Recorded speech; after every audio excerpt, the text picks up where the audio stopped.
explore the edges of belief, cryptids, legends, paranormal anomalies, and supernatural claims. All right here with Home on the Strange with your host, Ashley Rain.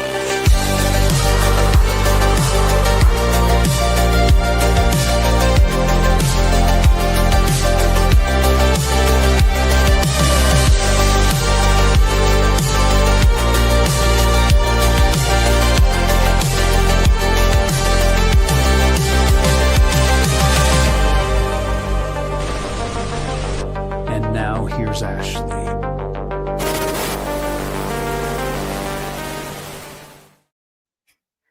Hello, Internet, and welcome to tonight's episode of Home on the Strange with me, your host, Ashley Range. Thank you so much for tuning in with us tonight. Really great show. Really looking forward to bringing this one to you guys. Just as a heads up, normally our episodes we try to do live every other Monday. Although sometimes due to scheduling conflicts, we do have to pre-record, and this is one of those cases. We're actually recording this prior to Monday, so if you're watching this now, thank you for joining us. The plan is that when this does go up on Monday, I just invite you all to be a part of this. I'll be in the chat as well, so hello in the future, I guess, is probably... hello from the future, or is probably the best way to phrase that. So we've been having a couple of technical difficulties doing some pre-record stuff on this, so bear with us. We're going to just go through this and do the best we can tonight. But again, thank you so much for being here for Home on the Strange. Tonight's episode is super special to me and one that I am so excited to bring to you guys. Tonight we get to interview a very dear friend of mine, Mr. Alan McKenna, with Loch Ness Exploration fame. Some of you are aware of Alan and his work via his Facebook group and the organization Loch Ness Exploration in partnership with the Loch Ness Centre over in Scotland. You might have even heard some recent interviews that he's done with both Beastly Theories with our good friend Andy McGrath, or perhaps maybe even Blurry Creatures. Alan's kind of everywhere right now, and he took time out of his busy schedule to hop on this call with me, and we're going to have a really fun conversation. So thank you so much for being here with us, and again, hopefully we'll see you guys in the chat, and we'll have some fun tonight. So without further ado, I'm going to go ahead and bring Alan in on this, and we're going to just jump right into it. We have a lot to cover, guys. This is going to be a good one. So, here we go. Alan. Hello. Hey. How you doing? I've been better. We had some technical difficulties and apparently brain freeze. Happens all the time. Gosh, and like we were talking about before, when it's just talking to the guests or whoever, all pressure's off. It's not a big deal. Mm-hmm. I think the internet there's no hiding in front of the internet when you're talking to hopefully a large audience, but it's like, guys, I know I need to work on it. I know it's horrible. My intros and my outros are garbage. I know this, but I thought it was really good. The music, by the way, I was proper. Yes. So I know it's probably a super selfish, conceited thing. I love my intro and my outro. It's like, it kind of gets you pumped a little bit, and I'm very proud of that. That was a collaboration between producer Doug Highcheck of Untold Network and Monster Quest fame. I told him what I wanted, and we worked tirelessly kind of back and forth, and he really helped tailor it to my vision and what I wanted. And so that's really it. It was very you reminded me of Tron. Yes, thank you. Yes. That's what it reminds me of. Yes, and I that was definitely an influence. I'm a huge fan of the not so much Tron Legacy the movie, but that Daft Punk soundtrack was nigh on perfect. So, it was very good. But I digress. So yes, guys, this is episode 3. I still get nervous. I will do better on my intros as far as addressing you guys in the future. So that aside, once we get into the show, it's going to be great. And again, we have a great show tonight. We have so many different stories. We have so many different photos, and it's just going to be a good time. As mentioned, Alan here, dear friend of mine, and this has been a long time in the making. I can't believe it's taken us this long to just get on a chat, let alone a conversation and interview. So, I think it's best if we start off with a little bit of an introduction as far as if you want to say a few words about yourself, and then we can tell the world how we kind of met and a little bit about our shared time in Scotland. And then I want to get into the ghost stories. It is October, it's spooky month, so I want to make sure we leave plenty of time for that as well. So Alan, in a few words, let's tell our audience a little bit about yourself. So, hello, Internet. I'm Alan Roderick McKenna. I'm obviously from Scotland, if you haven't noticed. I created Loch Ness Exploration, LNE, which you're actually a part of as well. And, it was a whole organisation that would be in the spirit of the original Loch Ness Investigation Bureau, which ran from 62 to 72 for 10 years. And I thought it would be a good idea to try and get people banding together. I didn't want to just be in a skeptical camp, and I didn't want to be in a believer camp. So LNE was kind of created for everybody, so everyone kind of can come together, I guess. And I think we've done that. I think you've seen it yourself, and you've been over here doing it with us. It's great fun, and I don't care if people say, "Oh, if it's fun, it's not proper research." Bullshit. It is such a good laugh when you get to meet people from all over the world, but at the same time, everyone is just so engrossed and so enthusiastic about Loch Ness and what we do, what you guys do. So yeah, that's pretty much what I've done over the last couple of years. But before that, I've also been an enthusiast with old Edinburgh, particularly with Scotland as well, but more so haunted Edinburgh. I'm not a paranormal investigator in any way, shape, or form, but I love the stories. I absolutely love the stories of old Edinburgh, and I've got some cracking stories to share with you tonight. So some spooky ones, hopefully, in time for Halloween. Yes. Oh, perfect. You cannot tell me that was not rehearsed, Alan. That was chef's kiss. Was that good? Yes. Yes. Thank you. Yes, that was beautiful, and you nailed every point just perfectly. So I've got notes here. So yeah, let's touch upon that. As you said, I am a part of LNE, and yeah, it's a great group of people. I mean, just amazing, and I say a lot, whether it's on this show or when I'm involved with Squatch and Holler, our sister show, also a part of Untold Network. Shout out to Amanda and Roger. I will say, like, it's not what you do, it's who you're doing it with. In fact, I just said this on a recent episode, and like, we take the subject matter seriously, but not ourselves. And totally.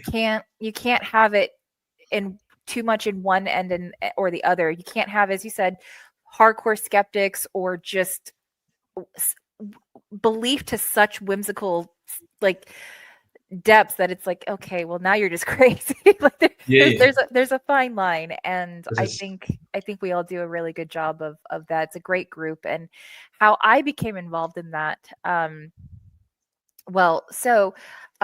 we had mentioned, or I'd mentioned just a few minutes ago, our good friend, mutual friend, Mr. Andy McGrath of Beastly Theories and Weird Britain fame. Shout out to Andy, who I'm happy to say will be a guest in a very near future episode. We actually were ironing out those details here not too long ago. But Andy, very, very accomplished man. He's an author. He has his own television show. Beyond his professional endeavors, family man. Like he's a busy man. And he's a great guy. He's a great guy, and he has. And I don't just say this because he's a friend. He actually, like, legitimately, he has one of my favorite like podcasts ever. And Beastly Theories, I enjoy it so much. I've actually told this story before on a different episode with Squatch and Holler. As I do, I think like a lot of us do, I was cleaning the house one day. I needed something to listen to. I was trying to find a podcast, something different. And I have a tendency to look for supernatural, paranormal, cryptids, whatever. And I just typed in, Loch Ness, monster, Nessie, whatever it is. was in the mood, as I often am, and Beastly Theories came up, and it was specifically your episode, Alan. And I had no idea at this point in time who you were, who Andy was, and I just, I put it on, was going about my day. The amount of times I stopped what I was doing, rewound what I just heard, and processed it, or I took notes even. I was so touched and moved by your guys' specific episode, because it and I've said this before, I take in this content daily. If there's anything about Loch Ness, Nessie, the Morag, Champ, Ogopogo over here on my side of the world, like I listen, I perk up, it gets my attention. You guys were talking about very specific things that I feel I've been screaming from the rooftops for years as an enthusiast in this arena about Nessie and Loch Ness.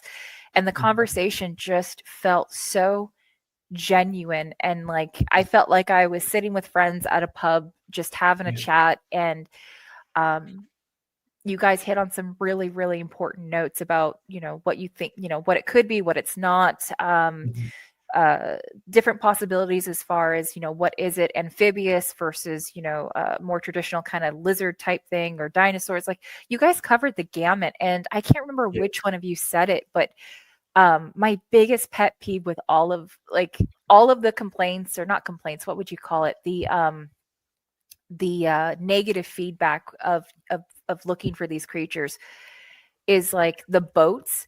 And I'm sorry, but if I were a giant aquatic undiscovered or unrecognized creature, and I had a whole boatload of noise and sound and disturbance in the water, I'm not going to just pop up there and be like, hello.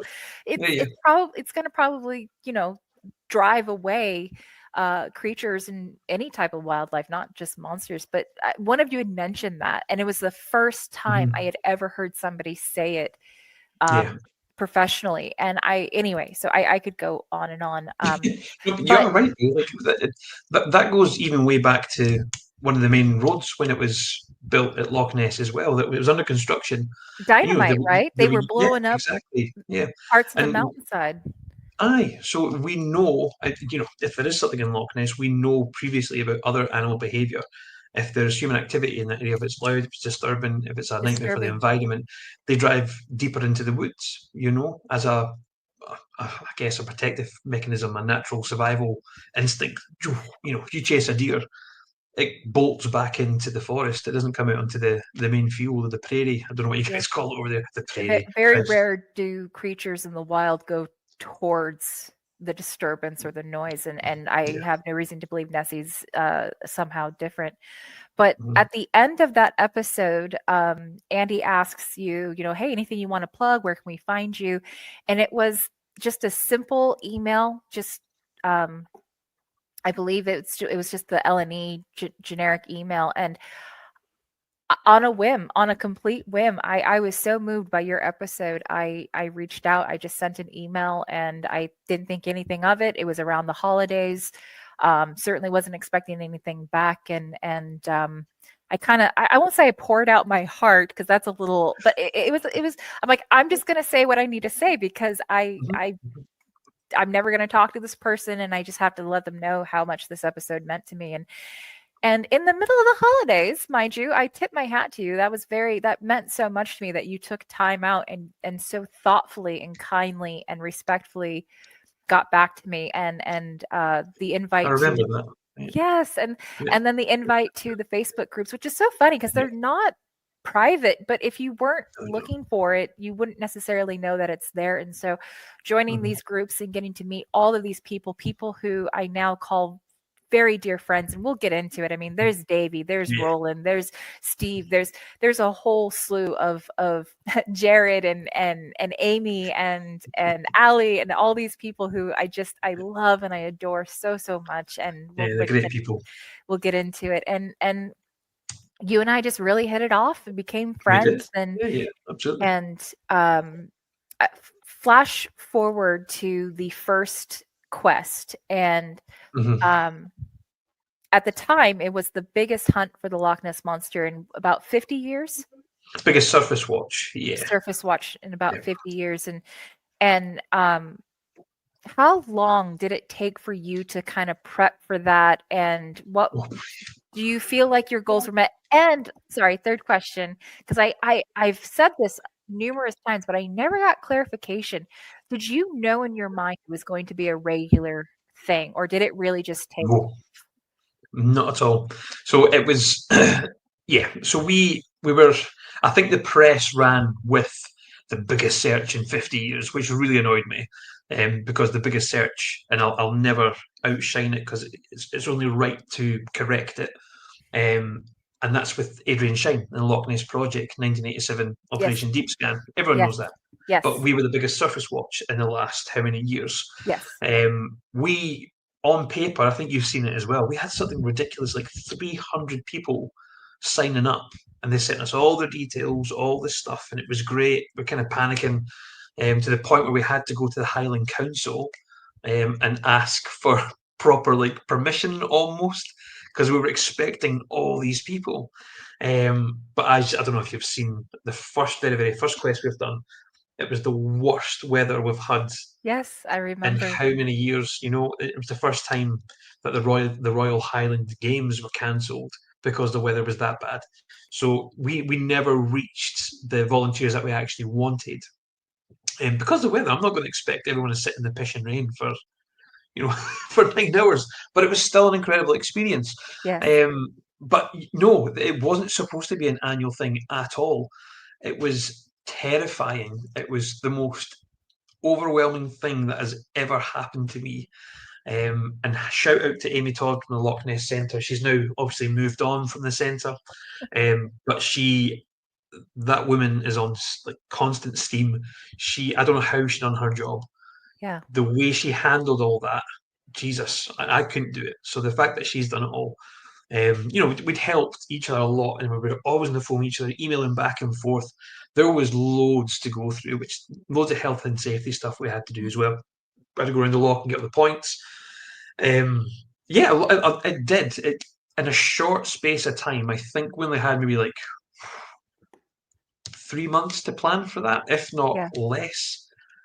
And we were only expecting, the Inverness Courier, a Yeah. very small, a couple of small reporters. We were not expecting the Does world it press to turn does up. it shock you still that the rest of the world actually does care about this, and it might be kind of an intimate thing for you guys, but it gets to us here in the States or wherever in the world, and people care. Like it's Yeah, still relevant even today. absolutely. Yeah, it totally is. Because Loch Ness does mean something.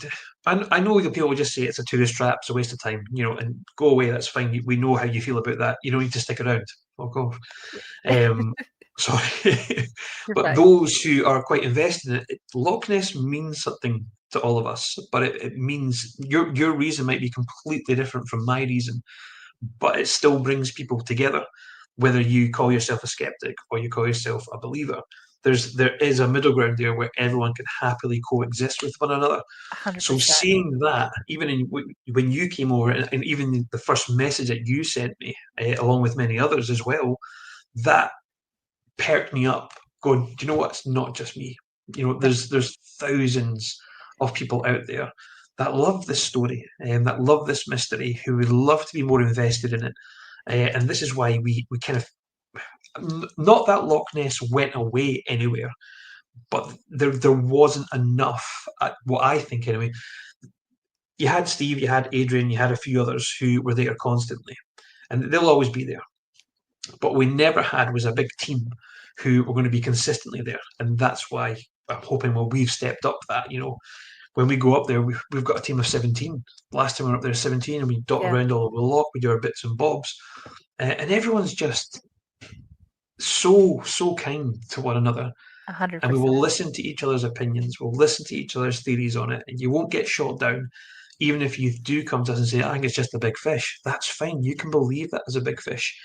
But the fact that you're still here with us and you're still willing to explore a wee bit deeper, that, and pardon the pun, that means something, I think, to anyone who chases this mystery. So yeah, it's a wonderful place. Oh, 100%. And I'm biting my lip and my tongue here just because I want to jump in and be like, yes, you're so right. I agree in this point and that point. And you're absolutely right. So while I was not, I wouldn't say I was directly involved with the first quest only because of distance. I mean, obviously here in the States, It was really short notice as well for most people.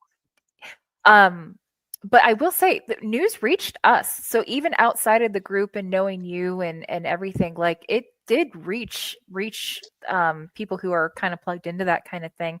Yeah. I had the privilege of monitoring some webcams that day, and you're right, the That's weather right. just was. You were interviewed by Sky. Yes, that was crazy. That was really, really crazy. But some of the webcams that just you weren't getting anything. I mean, that the creature, she could have been right there 3 feet in front of me, and probably we wouldn't have saw her because the weather was just that dreadful. But then flash forward the next year, and to my absolute delight, we were doing it again. Quest 2, Electric Boogaloo. I'm teasing. Drake Avenue.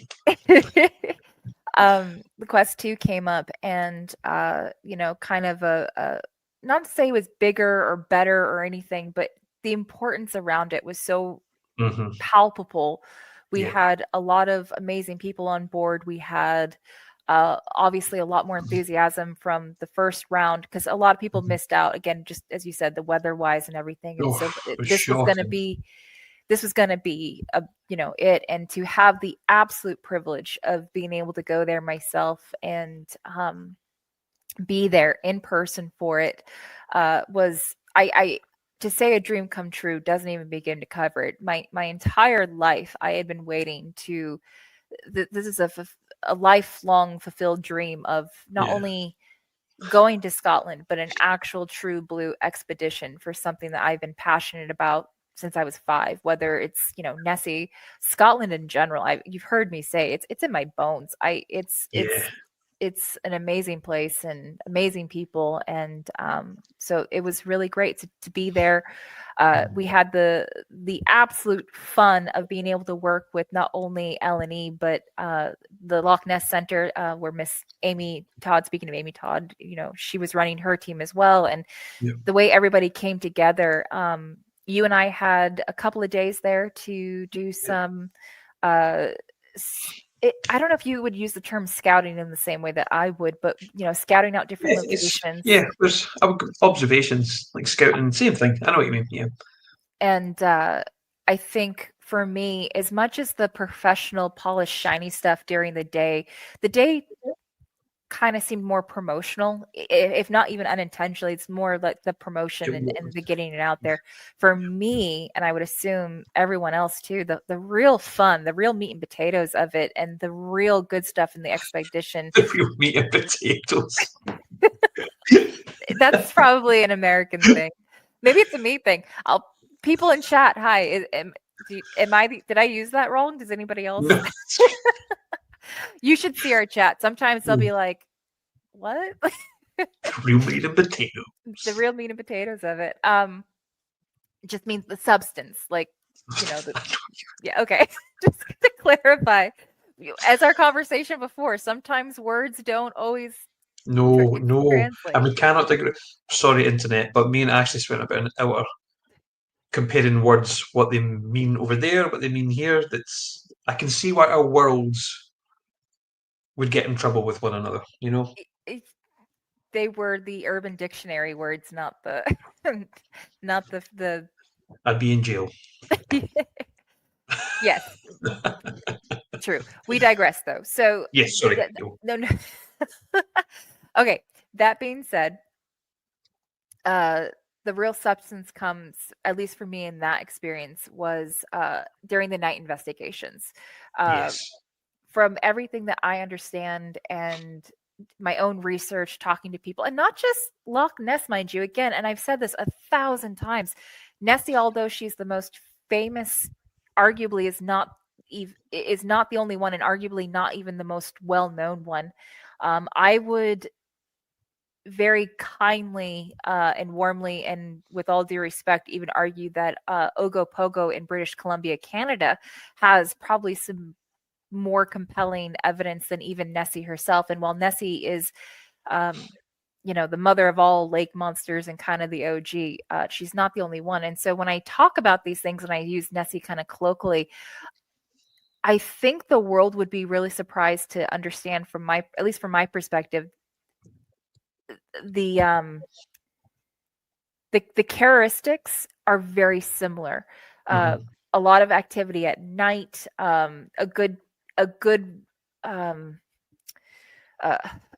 what's the word I'm looking for? Good evidence to support these things being nocturnal, amphibious. I've said it for years that if we find one of these things, when we find one of these things, it will not be in deep water. It will be in shallow water near the shore, is my belief. I feel like, these things, well, without getting into it, because we could definitely dive into that deeper. But anyway, the stuff we collected during our night investigations were so important. And I think too, you have a lot more to work with. You're not dealing with boats on the loch. You're not dealing with a lot of the touristy stuff. It's very quiet, calm place, and it's a good place to collect data. But Alan, help me take my foot out of my mouth. Why don't you jump in here and share a little bit? No, you're right. To me, that's if we're really talking about the uses for the hydrophone, which is the underwater microphone, which Dick Rayner, our good friend Dick Rayner, suggested to us to use, because it's not been used for a very, very long time. We used that. There you go. He's such a good guy. Dick in himself has got an incredible history with Loch Ness. And it was him that kind of pushed us to do the hydrophone studies in the loch. And they've been great. They've been great fun to do, but they are more interesting to carry out throughout the evening, because there's no boat traffic at the loch at night. There's kind of less activity, which is the best way to be, I think, because you've been to the loch before, especially during the height of tourist season. You can't really pin down anything because there's so much activity on the surface with boats, paddle boards, speed boats, you name it. There's loads of stuff. So it is best to do it at night time. And that's probably where, and I love how you summed that up. You are right. Throughout the day, it was very much, you are promoting it. You are. And there's no point in shying away from that. That's what we are doing. We are trying to promote in this place and keep the mystery going, but also inviting people to come along and be a part of this. But you're right. When the lights go off and the cameras are turned off, that's when the magic, I think, for me personally, kind of comes alive a wee bit. And that has been proven time and time again when we've done all these night vigils, when we went out there. And it's so exciting. It's scary at the same time, but it's just amazing what happens at night time. The most recent one, I don't know if you've seen my recent pictures. I was up there myself. Unfortunately, during the day, the boat had to get cancelled because of the wind. We had another storm over here. I think it was Storm Amy, I think it was. But I went down myself to Temple Pier at night time, and the water level had risen maybe about 2 or 3 foot because of the weather. And as I arrived at Temple Pier, I could see the eye shine again as my car pulled up. And I watched it for about a minute, and I got video and I got pictures of it, and you can see it moving and then disappearing and coming up, then moving away and disappearing, coming up. Now, that area may appear to be very deep. It's actually not. It's actually quite shallow, especially in summer. You can probably walk out a fair distance before you're down there. Drops. So I got really, really excited, thinking, "Oh my God, what's this? We've got eye shine here again."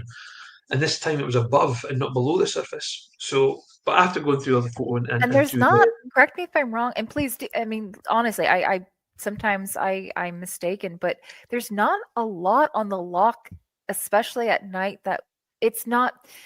Not to say there's not wildlife, but there's not a lot out there that would cause the eye shine in that way. Like we've only got otter, seal, mink, believe it or not, swimming deer, if it was such a thing, and what else have we got? I don't know. Birds, I don't know. This is terrible to say out loud. I don't even know if birds are capable of eye shine. I've not got a clue. But the fact that it was submerging and reappearing and submerging, Yeah. which means to me, it was something swimming in the loch. Mhm. But I think now that me and Dick went over a couple of the pictures, so we think it might be an otter that maybe had something in its mouth that it was swimming and then coming up, swimming, coming up. Do But are otters active in the nighttime? oh yeah, same with mink. The otters are more active. They're more nocturnal throughout the evening. And the last time that me, the other team members, Jared Christie, who you know, and Dave Hastings, who you Jared. also know, good friends of ours, they were with us at the pier at Temple, and we had the hydrophone in again, and we could hear this chimpering, like whimpering, and it was almost childlike, and it kind of made you feel a bit sad actually. What's going on here? But we later found out it was otters. It was the squeak from otters that we were hearing in that area. But we also know that deer, we got them on camera as well at night time. They were really, really low down at the surface. So we think they were sleeping just below the castle or they were drinking from the water, but we could see them. And bravely, Jared went first himself in the pitch black. And as you know, in that area, it is pitch black. It's really scary. So we all kind of just, we all took our turns and going over one by one. And every time we went there, we could see it was deer. We were disturbing them.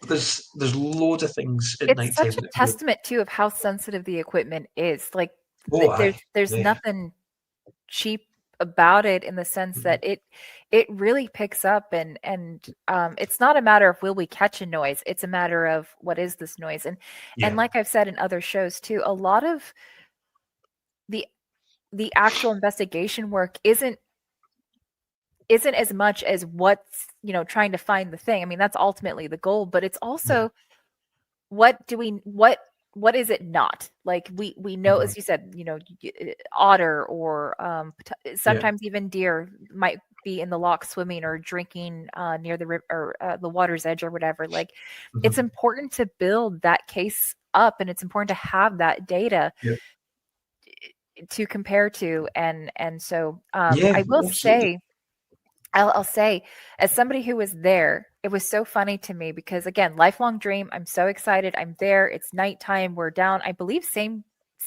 area, right? We were at Temple, we're at Archibald. Yeah. And, we're talking about fun stuff like Star Wars and just like the nerdy stuff. Right? And I kind of forgot where we were. And, as we were lowering the mic into the water and I looked over, and for the first, because I'm not scared of water, and not even necessarily deep water or anything like that, but safely on shore, dipping that microphone into the inky black dark water, I had a mild little panic attack because it's just oh, this is where we are. We are literally on a monster hunt, and it really does. It hits you, yeah. It does. It's really, really scary. Like even you're every single time, and that I'm not even going to share the video because it's embarrassing. But that night where I saw the eye shine myself, you can actually hear me going closer to the water, and then I think I'm forgetting that the camera has a mic, and you can hear me just going, "Oh no, no, no, no, no, no, no! I'm going nowhere near that. It's not happening." But we recently got I don't know, you've seen it. We've got a new underwater camera, which we called Scrappy. It's got two big bright lights on it and GoPros and stuff like that. So it took us about, I think it's 48 seconds for us to get to the bottom. And that's not the bottom of the loch. That's just the bottom, the base of where the castle is. It goes way deeper. It took just shy of a minute to get it down there fully. And you can see, even with two massive bright lights, the visibility is only 5 foot in front. Now, with no lights, you would not see a thing. You would not see a thing down there. So if you are down, you wouldn't see a massive submarine if it's a foot in front of your face. You wouldn't see it. So who knows what we're not seeing else down there? And that's part of the mystery. We will never, ever, I don't think, I'd probably say about 80% of the things that we hear on the hydrophone, I don't think we'll be able to fully identify or exactly pick up where the origin came from, because it's such a vast place. It's 23 miles long, 750 feet deep. It's massive. So it's going to be very difficult to pin these things down. Now, we've said very clearly we're not there to listen for a monster. We're there to record as many sounds as we possibly can for future generations to say, right, there's a tick, we know what that is, we know what that is. You're creating we're the trying to do catalog. that work for the next generation that comes up. And this is why it's so important that we've had input from Dick Rayner, from Adrian Shine, people like Steve as well, Roland Watson, all these amazing people that have been involved in the story for a very, very long time. And that's amazing to now be, I don't want to say I'm in that circle as such, but to be on the same playing field as these people that I grew up with, thinking, I want to be like them, that'd be a great job, that'd be a great adventure. Oh, 100%. Yes. And so good. I'm right there with you, Alan. Like, to me, like that, I look at you and I'm like, here you are. And we've had conversations, and it's like, we're taking that torch that was kind of handed down to us, and hopefully one day we'll hand that down to others. But we still have these, and I'm using the term heroes, but like our heroes that we're looking up to, and it's like, they're still here. We can still talk to them. We can still pick their brain. Shout out to Roland Watson, that his eye for detail, his Loch Ness Mystery blog is kept up darn near daily, if not just weekly, if not even daily. A wealth of information, and a writer himself, a lot of great works on his end. And gosh, what can we possibly say about Mr. Adrian Shine, that hasn't already been said? That the legend himself. Again, I feel like I'm repeating myself when I say I grew up literally little kid, 3, 4, 5 years old, watching old documentaries and seeing a, younger version of Adrian Shine, and just, that's what I wanted to be. That's what I wanted to do. That's what inspired me. I wanted to, that sense of adventure that is so clearly like, and I've said this before, and please correct me if you feel like I'm speaking out of turn, but Adrian was not necessarily a monster guy. He was a scientist, and this is his home, and he was a naturalist, and I think reluctantly, or he never set out to be the Nessie guy, and I think he kind of became it just through various means and odds and ends, and he's always handled it so well, so gracefully. But man, if there was an expert, if I had to say, like, who's the expert, it's Adrian. It's Adrian, and not just monster stuff, but truly just nobody knows that loch so intimately. Yeah, don't waste your time going to anyone else. Like, if you want to know anything, you're right about the environment and the ecology of the loch, he's your man, 100%. And I just said, when we were down there, we got some incredible zooplankton on our cameras. I had no idea what it was, and it looked blue at certain stages. We're thinking, what on earth is this? And I'll put my hands up, and Adrian doesn't have a say in this, but I view him as a teacher. Like, I view him as a mentor. 100%. Sorry, Adrian, you've not got a choice, pal. And it's one of these things. And so I sent him the clip, and he, like that, boom, he was able to identify it. And 2 weeks ago, when we were up there, he was so kind enough to meet me again for a coffee. There's the man. And that's rolling behind us. Yes. That was the first time I met Adrian. That was the very first time that I met Adrian in person. So, but that was a great afternoon. That was a really nice afternoon. I remember that. Well, that's totally thrown me. I wasn't expecting that one up. I should have warned you. I'm sorry. He turned up with his laptop, and he was showing me all this video about all the zooplankton and stuff like that within the loch, and it was just so fascinating. Share a wee coffee with each other, and I could just sit and listen to him all day. And you yourself, anyone, will just sit and listen to him all day long. And, it takes a certain kind of magic to make mud interesting. Yes, I say that in all my interviews. There's only one person in the world that can get me excited about sediment. Yeah, and it's Adrian. I had the pleasure of meeting him during that trip as well, and the amount of so many people I'm not even kidding, probably 10 people came together and pulled every string and made every arrangement, and I was able to fulfill my dream of meeting Mr. Shine back in the second quest in what was that? Was that June 2020, 24? Yes. Mm-hmm. And I got to meet Mr. Shine, and I can barely talk to you on this thing. There was no cameras involved at meeting Mr. Shine, and I was a puddle. I was just looking at him, and poor guy.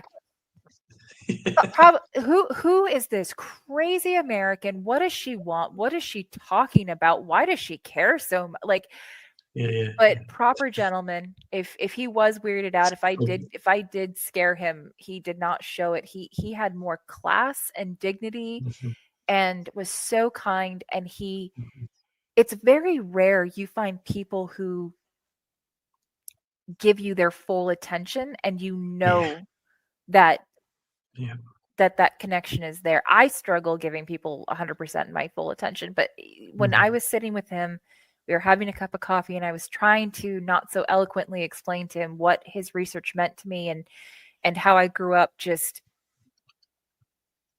in love with his work. That it's contagious. It is. It's so contagious. And so just having that moment, he probably would not remember me. He probably gets that same. No, he does. He remembers you. I spoke about this happening a couple of weeks ago, and he did pass on. And he's like, "Oh yes, tell us." So no, he does remember. That was a really, really bad impression of Adrian Shine. I am sorry, internet. I am sorry, Adrian. That will not happen again. I'm getting emotional. Like, oh my gosh, that's. Do you not know that? I don't know why I'm getting emotional. That's so. I am so sorry, internet. This is live. This is well, it's not. It is, but it's not. But oh my gosh. No, he mentioned you, so it was nice. Oh, so he remembered you, which was lovely. Oh my god! We can wrap it. This is great. That's all. That's all. That's all we need. No, I'm kidding. Anyway, but no, great group of people. Adrian's great. The center was great. When I got to go, they had a complete renovation, and it was kind of the grand public reveal of that. And they really are doing. It's a daunting task to bridge that gap between tourism, science, research, and keeping that alive. So, I mean, everybody's doing their parts. In fact, I should probably just for sake bring this up. So, Loch Ness Exploration, which is your group, Alan, and tell us again when it was founded. Oh God. Was the end of, I can't remember, it was the end of 2021 or it was the start of 2022. So it's still relatively new, in my opinion anyway. But I would never have dreamt of being where we are now in such a short space of time. And that is, I'm still coming to grips with that. I'm not very good with being on camera. And this is, if you watch any of my videos, I always do voiceover stuff. I prefer other people taking the limelight over that because, yes, I go up there every single month, but I want the people who are taking, time out of their day and out of their schedule to be there with me. I want them to be on camera. I want them to have the spotlight because that's what it's about. It's about the legacy of that. It's not about this big hairy face, It's about other people out there who love this mystery, and it's about bridging people together. And that's 100%. I would have to say. You're very successful. I mean, look at this. Look at what we're doing. I know. This is great. I know. Great. I am disappointed though that I've not got any stars above my head though. I've got no sparkles. Sparkle. I should have. If I would have thought about it, I could have sent you it's just an image, and then I use a green screen. You don't have to. If you have a good enough camera, you can actually. It doesn't matter. I'm going off a tangent. I'm just saying. Next time we do this, I'll get you some sparkles. Thank you. I'm going to write that in my contract. So, in partnership with the Loch Ness Centre, that's been around forever and a day. Yeah, a long time. And so yeah, and then it's a very give and take relationship it seems like you have with them, and working closely with them, and Yeah, um and they're great yeah. fun to work with. They're really good fun to work with. Um, and actually, I had to shout out to Steve Feltham, sorry, as well, because it was actually him that gave the centre my name. Just saying, Wow. there's a new guy on the scene. Give him a shout. If not, whatever, do what you want. Hi, Steve. So without Steve giving that message to Juliana, I think it was right at the start, Yeah. this wouldn't have happened. This would not be happening right now. So a huge thank you to Steve, and it's great talking to him as well. You've met Stevie as well. He's spent his entire life doing this, and you He's can't a fault the guy. legend.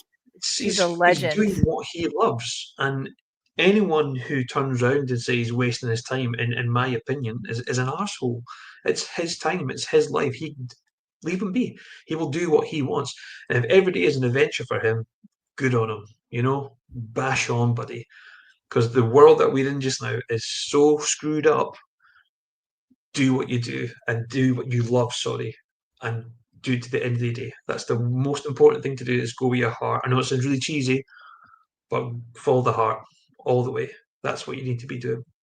And if that Yeah. means standing on the banks of Loch Ness in freezing cold water getting attacked by armies of midges, then do it. Bloody do it. I think people hate on it because they're jealous. Who wouldn't want to? I mean, Yeah. how many people get to follow their dream every Mhm. single day? And Yeah. Steve Yeah. Feltham is a legend. Everybody in this community knows him. He's I do. Even if you don't know him, you know him. He's Yeah. kind of very much like Adrian. He's a face of this, and Mhm. you can't watch us. I don't think I've a documentary, TV shows, specials, things like that. You get kind of the regulars, and Steve is definitely one of them. And also, in his own right, for not being necessarily a scientific background, is very much an expert. He knows his stuff. He I think in a different way knows Mhm. just as much about the loch and the ecosystem and the kind of the comings and goings. He has a real eye for detail, and Mhm. I think that shows, and the fact that he's not lost his passion for it is so Yeah. remarkable. So I mean, just Yeah. again, as you said, great group of people. It is. It's all from different walks of life as well, and it's. I remember when in the previous podcast that you were on, I remember you saying that group of people couldn't be more different if we tried, Yes. and that again, it just goes to show that put aside your differences, and everyone gets along absolutely fine. But I think the biggest bugbear for me is with those people, the cold callers who say you're wasting your time. But what gets on my nerves big time is the fact that they know there's nothing there. That's what they fully believe. There's nothing in there. But they're still wasting their time telling me that I'm wasting my time. But I'm Yeah. thinking, if you're on your deathbed or about to meet your maker, are you really going to sit and go, how did I spend my time? Oh, that's right. I was telling other people that I don't believe their belief. I Yeah. emailed them constantly. I don't believe you. Who cares? Your Yeah. your opinion means nothing to me if you You don't believe in clearly it. care more than I do because you're the They one need losing it. sleep over. They need it. Yeah. They need that thing. And what is so interesting, when I do any video that is not based on a Loch Ness monster, they're quiet as a mouse. Yep. As soon as Yep. I mention Nessie, oh, they're out. Oh, they're at the side. It's like, Literally. Oh, I love it. That's no oh, insult. get a grip, get a But grip. it's true, and we've talked about this just recently while we were preparing for this episode, and it's something that, again, if anybody's tuned into Swatch and Holler, we bring up too quite a bit. I don't know why the people who are passionate about it, regardless of what they believe it is, whether you think it's a prehistoric dinosaur, whether you think it's a giant Mhm. mutated eel, whether you think it's a magical vortex spirit demon, like whatever you think this is, we all have our reasons. We're passionate, but Mhm. in the bigger picture of the cryptid world or the supernatural paranormal world, Nessie people kind of get the short end of the stick, and I Mhm. don't know why. I don't know why it is so inconceivable to people that, let's just take the woo out of it, or Mhm. the more magical, whimsical connotations of the Loch Ness monster, again colloquial for all other water creatures around the world. Let's just say we had a strong idea that it was a shark, just and obviously it's Yeah. not, but let's just say that and we were looking for it, and we were trying to, there's sightings, there's reports, just changing it from like I said, just a shark, right? Now we're just looking for an undiscovered animal, in the same Mhm. way that we used to search for gorillas, or platypuses used to be considered a joke back in the day, like, Yeah. attack. Yeah. So, like, take the woo out of it. What is so wrong about trying to find a creature that we are almost certain exists? Yeah. We have the evidence, we have supporting, um not to overuse the word, but evidence. We're just trying to put a face to it, and I don't think that's weird, and I don't think. It's not weird at all. It's not, and this is why I get frustrated with it. I don't understand why people care so much about what we care about. We're not knocking on their door saying you must believe. We're Yeah, not doing or that. this is what it is, like. Yeah, I've never done that, and I never will do that. But they're doing it to us, which is quite interesting. And no matter how many times that I tell them that L&E is for both skeptic and believer, Yes. you'll get the skeptic who'll come in the group, who I love chatting to. It's great because they're more interested in the environmental stuff, which is I've learned a lot from Adrian, and I'm It's happy important. to keep that circle, and I'm happy to let that information flow on to the next person.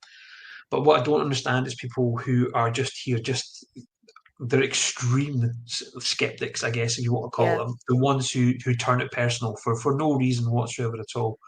this weird And anger that where it's there's bizarre. there's no place for it, like, even if There's no reason for it at all whatsoever. yeah, And and I'll happily say it is my group, it is my organisation. So if you're that type of person, I'm well in my right to say, piss off, you're not welcome here, cheerio.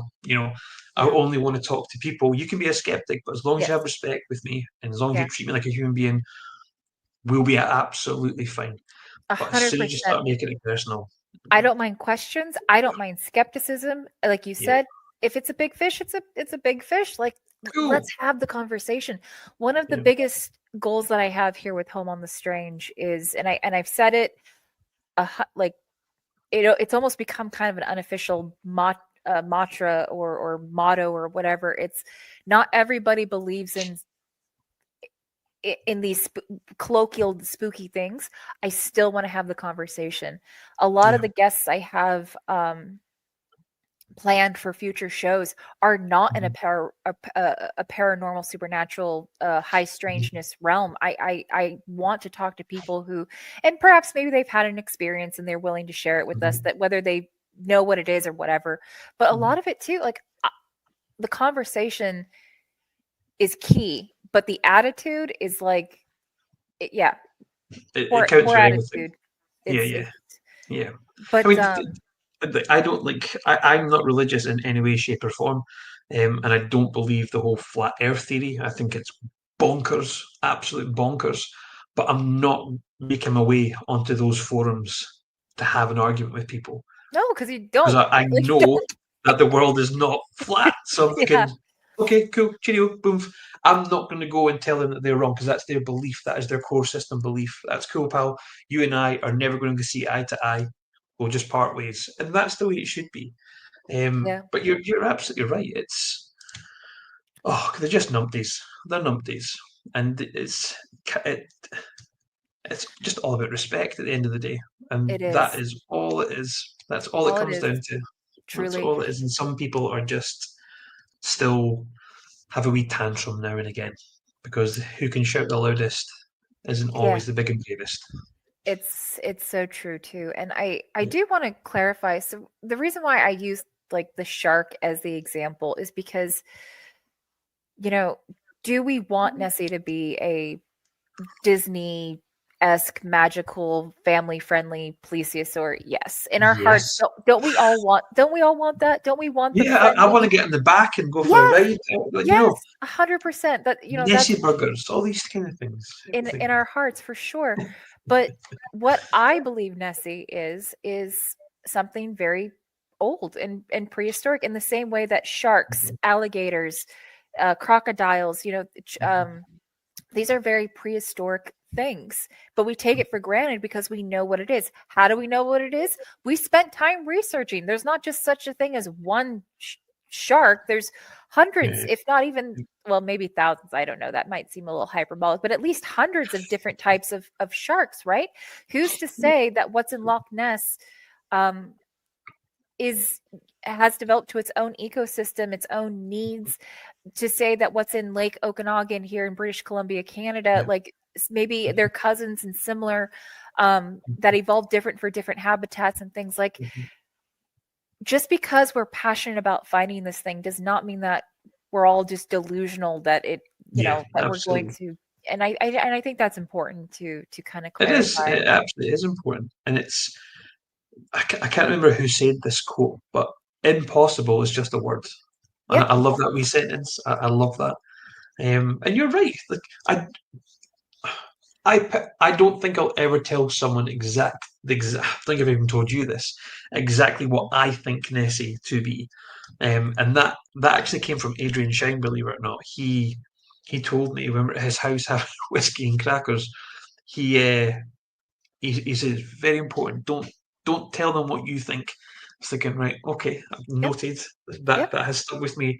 And the amount of people, like the first question, Jesus Christ, the amount of time I got asked that question, I thought, no, and I ended up becoming quite rude towards the end of it because I never got to do all the fun stuff that I wanted to do with all the volunteers. I was stuck talking to the bloody world press. I did 37 interviews that day. I was there. I remember. It was crazy. It was awful. It was awful. I nearly passed out in my car. I just needed some iron brew and some sugar. Would have been fine. That was but an experience. I love hearing people's theories. It doesn't matter how bizarre they are. I love that wee twinkle in their eye when they tell me this stuff. And I'll never shoot anyone down. And when people think about it, they're engaged. They're making connections. And totally. on our other show, our sister show, Squatch and Holler, our host Roger has said one of his favorite things about talking to people from all walks of life is this person and their experience, or even if they didn't have an experience, maybe it's just the way their brain processes stuff. You're talking to somebody and all of a sudden now there's a connection. There's something there that you can then work off of that maybe we didn't think before or fully study before. And it's like, what is it? Dream. What is it? Teamwork makes the dream work is essentially. But I do have a question. So I will not ask you what it is, because I understand we've talked.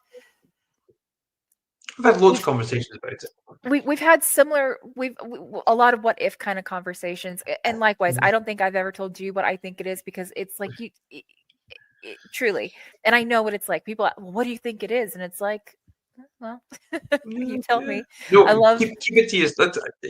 And some people are okay with telling other people. And I don't blame people for the question. It's a reasonable question, but at the same time, don't I feel like keeping something. Well, it's one of these things, isn't it? Because when Steve came up with the catfish, he's very much labelled now. Unfortunately, and I don't mean this in a bad way. I forgot about that. People now automatically think catfish Steve and Adrian's sturgeon. Adrian's a sturgeon. It's you don't want to be labelled with those things. Again, I don't mean that in any bad way at all, in disrespect to any of those boys there. Boys, men, they're men, for Christ's sake. But yeah, I think maybe that's what Adrian was trying to prepare me for, and let me say, like, don't say what you. I was like, right, cool, sound. But ask your question. What's your question? So I've brought this up in other interviews, and I was never really able to clarify. Well, I shouldn't say I was never able to clarify. I didn't want to clarify because I didn't want to speak for you or for anybody else. And I always knew one day I'd get you on a screen to be able to ask you. So what is the issue or the problem, or why are we not allowed, and I'm laughing as I'm saying this, but like, I'm worried. why do you guys collectively hate the tunnel theory? Oh, Ashley. I've spoken about this before, but You I have want it spoken about this. from the Highland cow's So, mouth. do you know what? This is so weird that you've read my mind, because I actually had a dream about this recently. And I'm actually working on a wee video. I think I told you this the other day as well. I am working on a new wee video about tunnel systems and caves again. But for those who are interested, I actually did do a video that addressed that issue about caves and tunnels existing in Loch Ness. So, ready, here we go. Here we go. Locked and Gloves loaded. are on. The gloves are on. No, I'm joking. So, in Scotland, if you really want kind of tunnels in a cave system, you need to have three main elements in geography. You need limestone, gypsum, and chalk. We don't have that at Loch Ness at the moment, or that not that I know of anyway. Tunnels, you know, the folklore reference to Loch Morar with the Morach, which is Nessie's cousin. People believe that there's a tunnel existing Loch Morar to Loch Ness, which are the two deepest lochs in Scotland, which is so convenient. And again, the two of them both have monsters in them. So, but the problem is that journey, if there was a tunnel there, no mammal, if it was a mammal, would survive that journey. I think it's something ridiculous, like 60 miles, if not longer. And I don't know if that's even a straight line. I can't even remember the top of my head. Just watch the video. But if there was a tunnel linking Loch Ness to the sea, Loch Ness sits above the sea level. So we would see that water going somewhere. We would 100% know where that water is going. People would be dragged down underneath it all the time. Wildlife could go as well. But if there was a tunnel there, it would be completely and utterly choked with debris and sediment. Because if it has been there, it's been there for 10,000 years. Now, we don't know if that tunnel would be small, if it would be big, would it be massive? We would know. We would 100% know. So I don't believe there's tunnels, but I've never ever said that there's no caves. There could be caves in Loch Ness, but none have never been found. And it would be looking for a needle in a haystack in Loch Ness. Now 22 we miles know long and 700. it's like 270 meters deep. I think it is. It's a big bloody pace, you know, and that's a lot of ground to cover. And I know back in the day that Adrian and Loch Ness Project looked for caves on when they were on a boat, and they just lowered a wee camera down. Now that's just in Urquhart Bay and around the castle. We haven't checked all of the loch. We know Mooning from Consberg done that. We know that happened. They finally did kind of prove to us all, and this is 100% truth, in fact, that Loch Ness is completely flat at the bottom. There are no hidden trenches, there's no massive canyons anywhere. It is completely flat. However, in Urquhart Bay, that's completely different. You have many mountain ranges within Urquhart Bay below the surface. You have two massive river cut canyons that come from the River Colty and the River Enric that have flown into Urquhart Bay. And I should have sent you this image, sorry. And we've got an amazing scan of it from Consberg, from Craig Wallace, that he was able to share with me. And I was able to go through that data and to those survey scans that Mooning done, and it's incredible detail. But Urquhart Bay is the most amazing place to explore.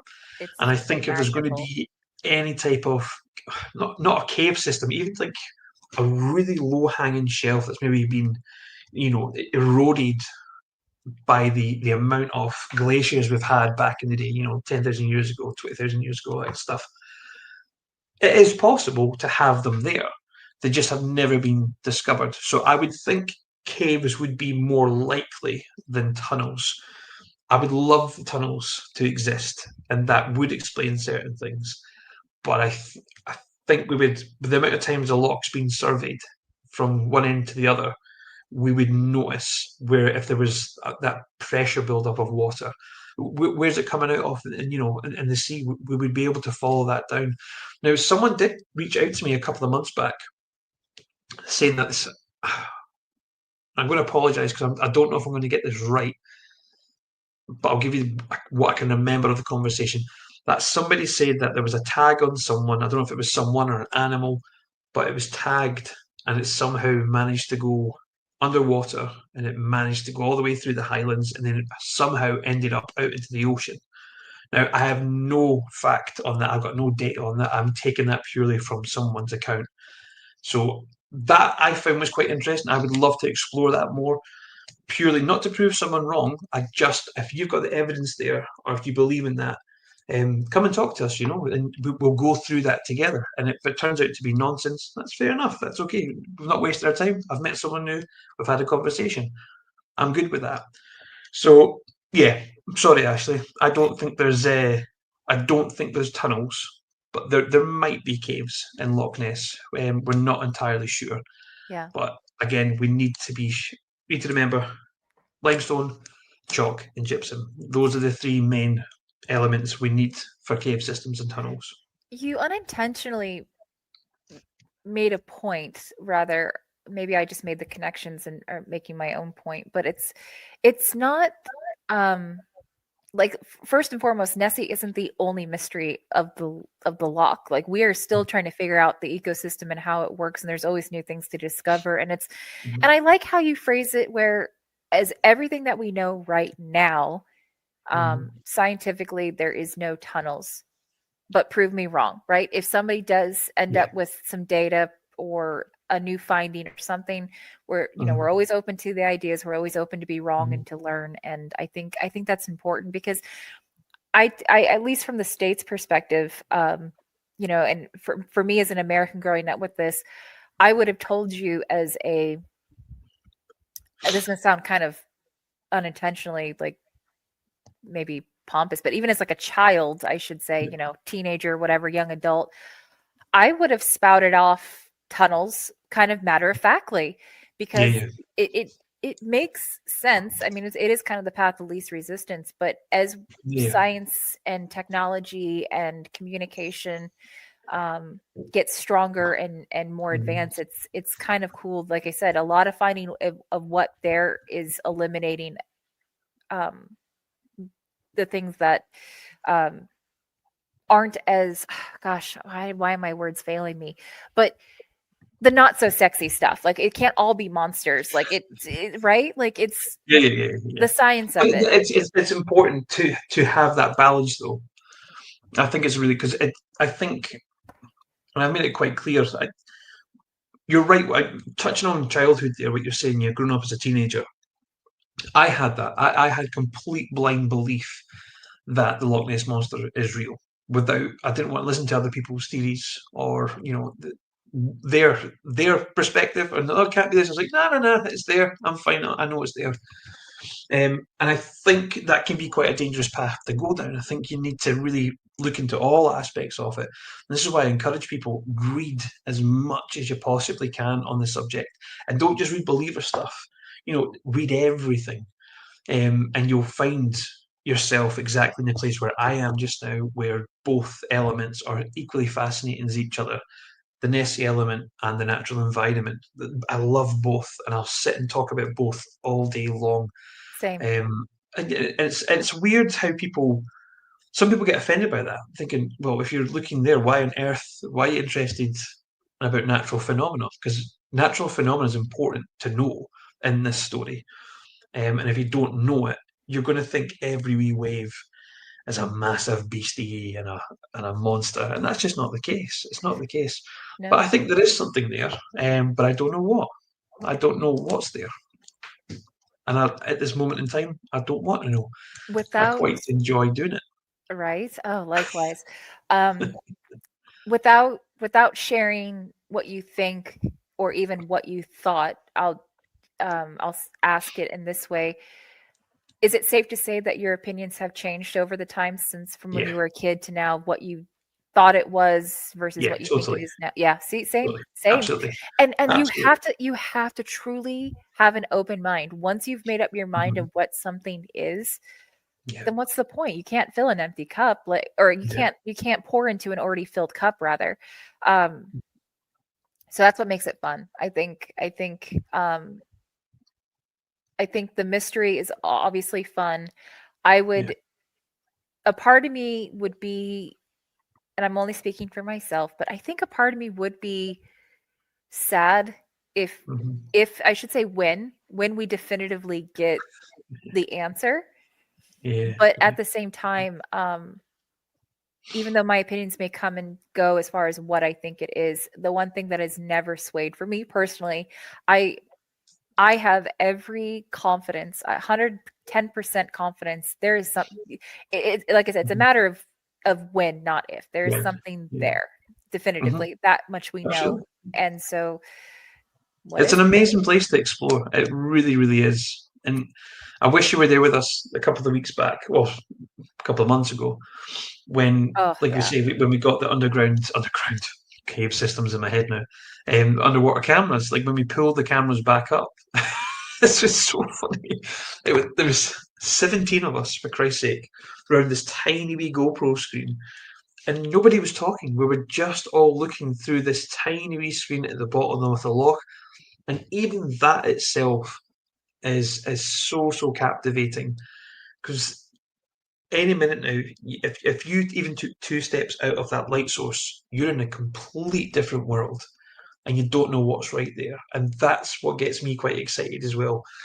And I would happily spend the rest of my amazing life, if I had a camera, I would go from one end to the loch in a straight line, just with the camera all the way down from north to south, and I would find that exciting, Yes. because Yeah. it's dark, it's vast, it's difficult at times to comprehend. It's like space to me. It is unreachable, but at the same time, it's right there.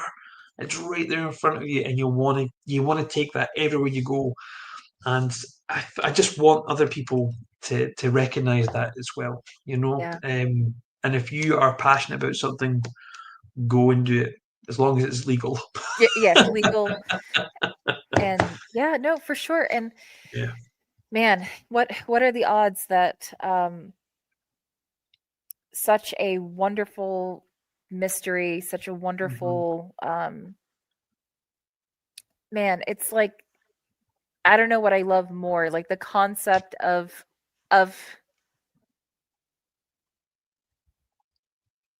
so hold on, let me see if I can phrase this differently, because again, what Nessie is technically classified as a cryptid, right? An Yeah. undiscovered animal. And cryptozoology has taken on a completely different form. It used to be a respectable word, just meaning like Mhm. undiscovered animals. Again, Yeah. I use gorillas as the primary example because I think that's still Mhm. fairly recently. We all know what a gorilla is. Nobody doubts the existence of gorillas, but Yeah. not too long ago, they were Mhm. considered myth and legend, Oh, and so like cryptozoology has become since a dirty word. I think of Nessie in terms of a flesh and blood creature, mhm. an undiscovered thing. But Yeah. the other side of that, which I do want to get into just a little bit, because we still have a lot to cover, and I don't want to necessarily have it all Nessie, but is the paranormal, what we call the woo side of things, which is, Yeah. Yeah. it Yeah. is Nessie not necessarily a flesh and blood creature, Mhm. but is it a entity, I guess, for lack of wording? And so, um, I am fascinated by that theory. I'm fascinated by the topic. I will absolutely talk about it. I can Mhm. make, I feel like confident I can make arguments for it, but it's not Mhm. necessarily where my personal belief is at the moment. But nevertheless, what a fascinating piece of the puzzle.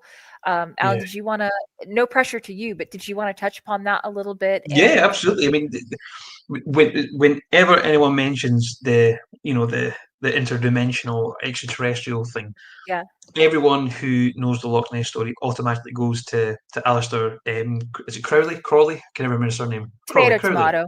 Tomato. Tomato. And this guy And how was. can you not? Like, Yeah, Talk about a he's low hanging fruit. It's right there. he is one of the most bizarre yet interesting characters in history you'll Truly. ever come across. And I think he had quite an incredible life, to be honest. But I think there was some trauma there as well. But he was a very, very dark human being, and Yes. he later became known as, I think, is not the most evilest man in the world, Yes. And he bought this amazing place called Beliskin House back in the 1800s, I think it was. I had to write a note down somewhere because I couldn't remember the actual date of it. Was it 18? I can't remember. It was a long to 18. There we go, 1899. There we go. I was gonna Arthur say, Crowley Cryptozoology's house. That was it. I had to write it down. I'm really bad with numbers, but and he practiced a lot of magic. That was his thing, and there was a ritual. I can't remember the name of it, but when someone says a ritual to you, you automatically think, right, maybe a couple of minutes, might take a couple of hours, whatever it was. But this particular one was supposed to take place over 6 months, which is insane. And during that 6 months, there was a moment where you're supposed to meet your guardian angel. I guess that's what he was trying to do.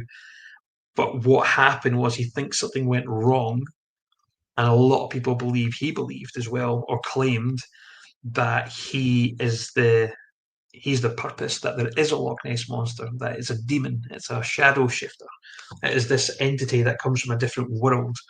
And that leads really nicely.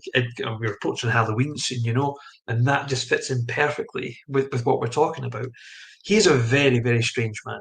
He did practice a lot of dark things. very dark. People were scared of him. But I always encourage people to go have a read about him because his life is truly fascinating. But he had weird things set up in Beliskin House, and it's an amazing place to visit. But I don't know if you've been there yourself, but anyone that goes there, it's a very spooky, I had the spooky place. opportunity to when I was in Scotland. Full disclosure, I could not bring myself to do it. I just every red flag, wee woo was going off in my head. I'm like, I don't know if just because I don't believe necessarily that Nessie is directly involved with that doesn't necessarily mean that I don't just because I don't equate Nessie to it doesn't mean that I don't equate to what Mr. Crowley was doing. As I consider it to be very real and tangible what he was doing. And so it's always that kind of caution. It's fun it's fun and it's fascinating and it's important to learn and read and educate yourself 100%. But in that moment, I wasn't I'm like, you know what? I don't need that bad juju today. We'll come back to that. I'm the same as you. I don't believe. I think if there's something in Loch Ness, it's very much flesh and blood. Yes. I don't think it comes from a higher dimension. It's a ghost of it. I once heard. I don't know if this is true. That was. I think I know exactly where you're going. Yes. I love it. But you know what? If that's what you believe, there's a fun. And it's so funny because the person who made this claim famous doesn't even believe in it. They just had a slot to fill. But the whole idea of Loch Ness being a giant quartz bowl and frequencies and all this stuff. And if you get a high enough vibration, it can create a split in between time frames. And so everybody's seeing basically a real life plesiosaur in real time and all this stuff, even though plesiosaurs can't actually lift their heads out of the water, whatever. But also too, I think it's fair to mention, and forgive me, I don't remember the sources or where they came from. Again, for the umpteenth time, I take in this content a lot and it's hard to kind of keep it all straight. But I'll say two things of note. I would say this is probably one bit of information is definitely within the last 3 months, and the other bit is at least within the year. And I've been meaning to actually talk to you about this. We'll just do it live. I like the idea of somebody had proposed basically the idea that Aleister Crowley didn't necessarily summon the Loch Ness monster, because obviously reports of the creature by a long shot. but rather the creature was sacrificed is one very interesting bit of conversation of basically why sightings went down, why the types of sightings have kind of changed, because people, That's interesting. I've never heard that before. So someone's saying that he caught Nessie and sacrificed Nessie. Yes. That's interesting. I've never heard that one before. And why we're getting kind of echoes of sightings and echoes of activity isn't is based off of that, almost like a stone tape theory when it comes to ghosts. So you still have the lingering spirit or the residual energy of the creature still okay. So there's that aspect, and then the other really fascinating I don't even know what would you call them, argument or theory. I don't know what you would call it, but the other one I really liked was the idea of that Kelpies are not only real and are, not just legend, not just folklore, fairy tale, but that Alistair either summoning one or capturing it or whatever, but that what the Loch Ness Monster is, again, Kelpie mixed in with some of that dark magic. So maybe Kelpies do have a very dark side to them.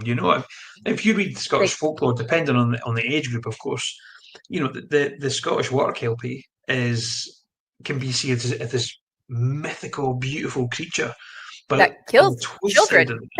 But on this side of things, it depends on which source you read. The one that I was brought up with from my papa and my grandma telling me these things is that the Kelpie would mask itself as this beautiful horse ready to be jumped on and taken away. I'm lost, I'll have a horse that'll do me perfect.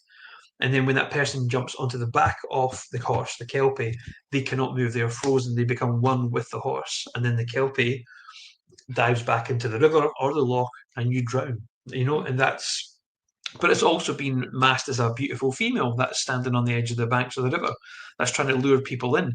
Now, I don't know if that would happen in Scotland. I like how all the scary water monsters are always beautiful women luring, presumably men to their death. Why can't we have always us? Why is it always us? Why is it not a strapping Jamie McKenna? This is why from Outlander. This is why we're friends, Alan. You get it. Why is it always us that's getting dragged away? You want equality? Come on. Yes. Why can't I agree? I was going to make the joke, but you beat me to it. But no, and so we the idea, going back to Aleister Crowley, is, and people are good. I've been getting actually comments on my social media because I bring this up a lot, and I think people are like you said, like Alan with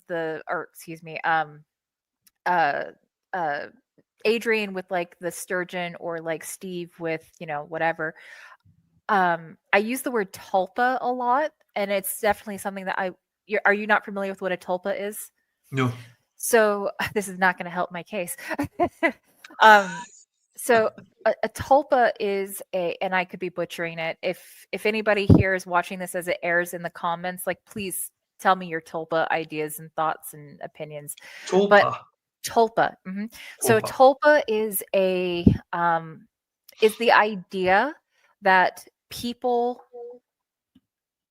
usually, I mean, you could do it with one person, but the idea is like a group of people, if they truly, and I mean truly, focus their thoughts, their energy, not just not casually, not passing by, but truly, if almost like meditation. Okay. Excuse me, I'm very hiccupy all of a sudden. You can create things. Is what a tulpa I can see what you mean. Right. And so there's a lot of really crazy stories of groups so it's like of conjuring. Yes. And so there's actually quite some compelling stories of people doing just that. Like you said, like with Alistair and his ritual, like 6 months or whatever, these people, a society, during seances and stuff would deliberately meditate for hours and hours and hours, and to excruciating detail. And there's legends and stories of them actually creating entities, again, whether they're solid or energy or spirit. That's a completely different episode and different story. But the idea of where I was going with it before was, or at least the conversation that I had with this person, was the idea that Alistair, a mixture between like a tulpa type situation with him and a part of his ritual, and mixing it in with the Kelpie, that he basically created, okay, let me see if I can rephrase that. That the thought was Kelpies don't actually exist, but that Alistair created the Kelpie through whatever dark means. So again, do I necessarily believe in it? Not necessarily. Well, Kelpies existed long before. But like hundreds of thousands of years before. Yeah.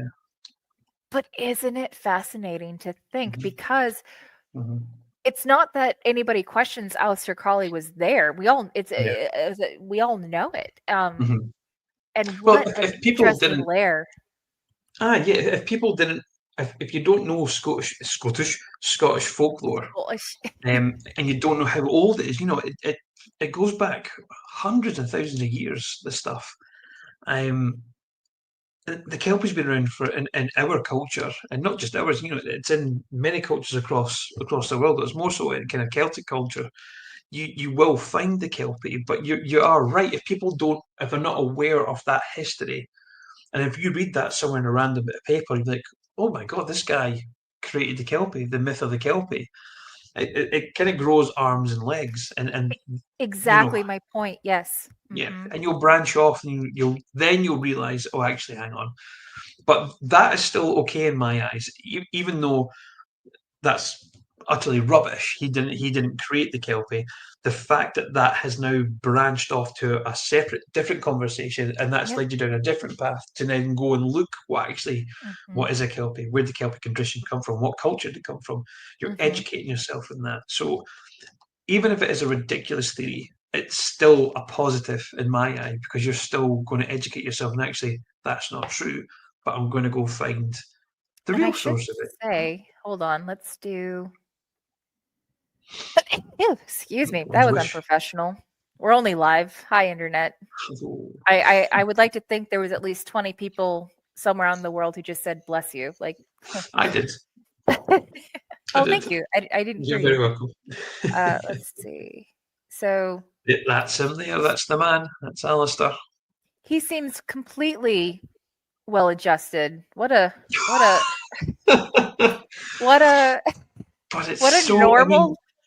normal looking gentleman. What a unassuming. Do you know when you get this chat, like you've got 5 people you can invite to dinner, who would you invite?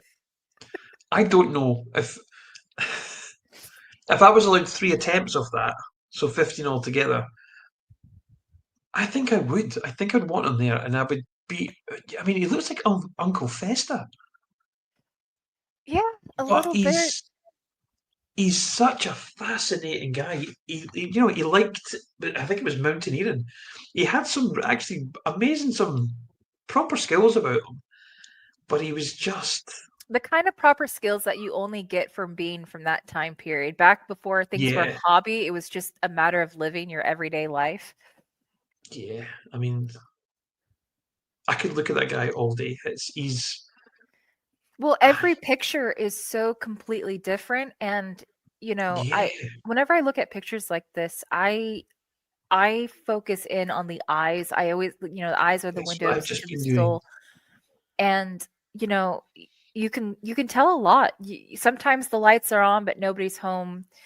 I swear I have seen people who. This is going to sound so hyperbolic, but I question whether or not they're human, because you can see when somebody has a soul. Like, when I say lights are on but nobody's home, I don't necessarily mean that in an intelligence way. I mean literally, like. He was a very intelligent man, like very. But I know exactly what you mean. There is this is going to sound terrible, and I hope I don't disrespect or offend anybody. But you know the series just now on Netflix where they do monsters, so it's like that Ed's whatever it is that Charlie The Hume Ed is doing. Gein, yep. Mm-hmm, Yeah, yep. yeah, and like, is it Mind Hunters as well? Yep, Like, yep. Mm-hmm. to me, he fits that bill. I know he's not on that same level, but for me, he is that type of character. That we know of. I mean, I am not convinced he didn't He had some do dark some things bodily happen. harm to some people. I guess my point is, and it's, you know, these are still images, they're older images, and we're not going to get Mhm. a true one-to-one kind of understanding. But what Yeah, kind of frightens me about these pictures is looking into Mr. Crowley's eyes here. yeah, I can't really, I don't see anything. I don't see life. I don't even see death. He was such an enigma, and I have to yeah. wonder. For me, it's the top right photo, and then the middle one. The one of him being younger. Yeah, Yeah. yeah. I mean, he must. I mean, I don't know his full history, but we were talking earlier. I mean, this guy lost his virginity when he was 13, I think it was, Yes. to the maid of the house. I think. And maybe, possibly, I might stand corrected on that if anyone knows the actual true history of it. So I think there probably has been trauma there, but I Yeah. don't know if From my I'm not a understanding, his historian father or wasn't a very nice man, and yeah. if I remember correctly, his mother was extremely religious to, one would say, maybe even Mhm. a detriment, and very almost synchronicity. We were just talking about the Ed Gein connection, kind of similar. His mother took it to such an extreme where it was abusive, Oh and wow. really kind of shaped his, because I don't think and again, audience, chat, internet, please sound off in the comments. Yeah, we stand corrected if needs Yeah, be. please. I am all for prove me wrong. It's all open conversation, but I don't think Ed Gein was ever classified as a like a psychotic. He wasn't your traditional serial killer. He really was just kind of an abused Mhm. person that Did just, he not have? Was it not schizophrenia by the end of it? I think they tried to make those claims because of him wearing the human suits and stuff Oh, like it's that mad. he was trying to take on his mother's personality, and right now there's so much information. It's a big Hollywood fodder right now with the movies and Yeah, stuff making such big news, and who knows, there's a lot of documentary, a lot of interest right now, totally. and some of it's very conflicting, but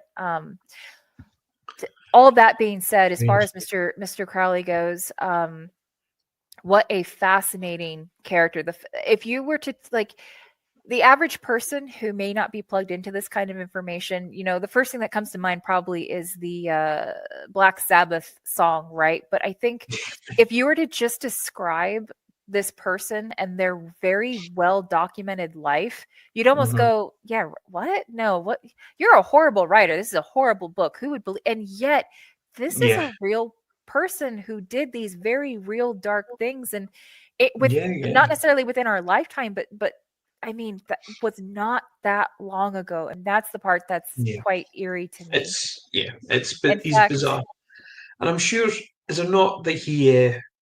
I'm sure again. Correct me if I'm wrong, but I think there was in Beliskin House there. I'm sure that he demolished an area of it, or maybe a window, perhaps, so he can make more room for his rituals. So he was very active in doing these things. He really, really was. it's a shame. It's Uh, such a lovely house from the it's outside. If you stunning, if you yeah, if you and it didn't, looks right over to the loch as well. It's beautiful. and then let But me see. unfortunately, it's. I think there's a charity base that run it now that are trying to keep it going. This place because it does have historical importance. 100% it does. It And I does. think it's a foundation. Did I write this down somewhere? The It, Beliskin House Foundation, a registered Scottish charity. Yeah, I did. So check them out if anyone's wanting to. I thought we had Home of a uploaded, Thousand Legends. There we go. and I for some reason I am missing the photo of it on Oh fire. no! Did I not attach it? No, you did. I just don't know why. I'm going to see if I can maybe quickly just find Oh, it. I've not got it actually. Yeah, if you have it, go for it, because I'm sure I do. thought, because I'd like to hear your take on that, and then from there, not that I'm short on time, but being respectful We should of really talk about yeah. stuff. Right, okay, here we go. Here we go. What I'll do, I will quickly open it. I know why it's not working. I've not saved it as an actual. Oh, like a JPEG or whatever. Yeah, I know exactly what I've done here. Pay no mind to the man behind the curtain, audience. We're just Sorry. You're Sorry. just here joining two friends having. Honestly, even before we hit record, this is exactly what we were doing before you guys joined You in talk on for us. 3 hours, you and I. Christ. This is what we were doing. So, Present. There we go. Right, here we go. This should be. Oh no, I'm now connecting to my mobile phone. Let's not do that. regardless if we can find the There we picture, go. Alan. Oh, maybe. You should try that now. Can you see it? No, but hold on. Let's see. Oh, yep, perfect. You're a genius. Yeah. There we go. There you go. Oh man, what a shame. So I didn't realize there was actually. It's not just one fire. There were 2 fires that took place here. I didn't realize that. I wasn't aware. Not the same thing. Yeah, 2 fires. But it's a lovely place, and there's a nice wee. I say it's a lovely place. I think it's lovely. A lot of people seem to think there's a lot of dark energy in that place. If you believe in that stuff, from the outside, it's lovely. Like it's lovely. And from the air, it's really nice as well, actually.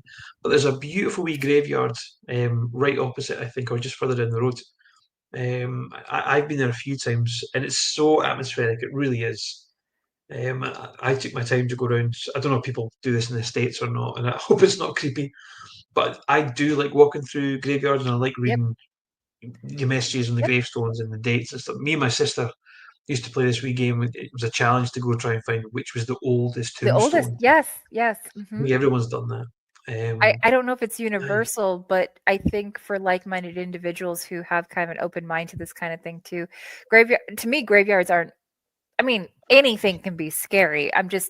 But generally speaking, like there's nothing there that I think can hurt you.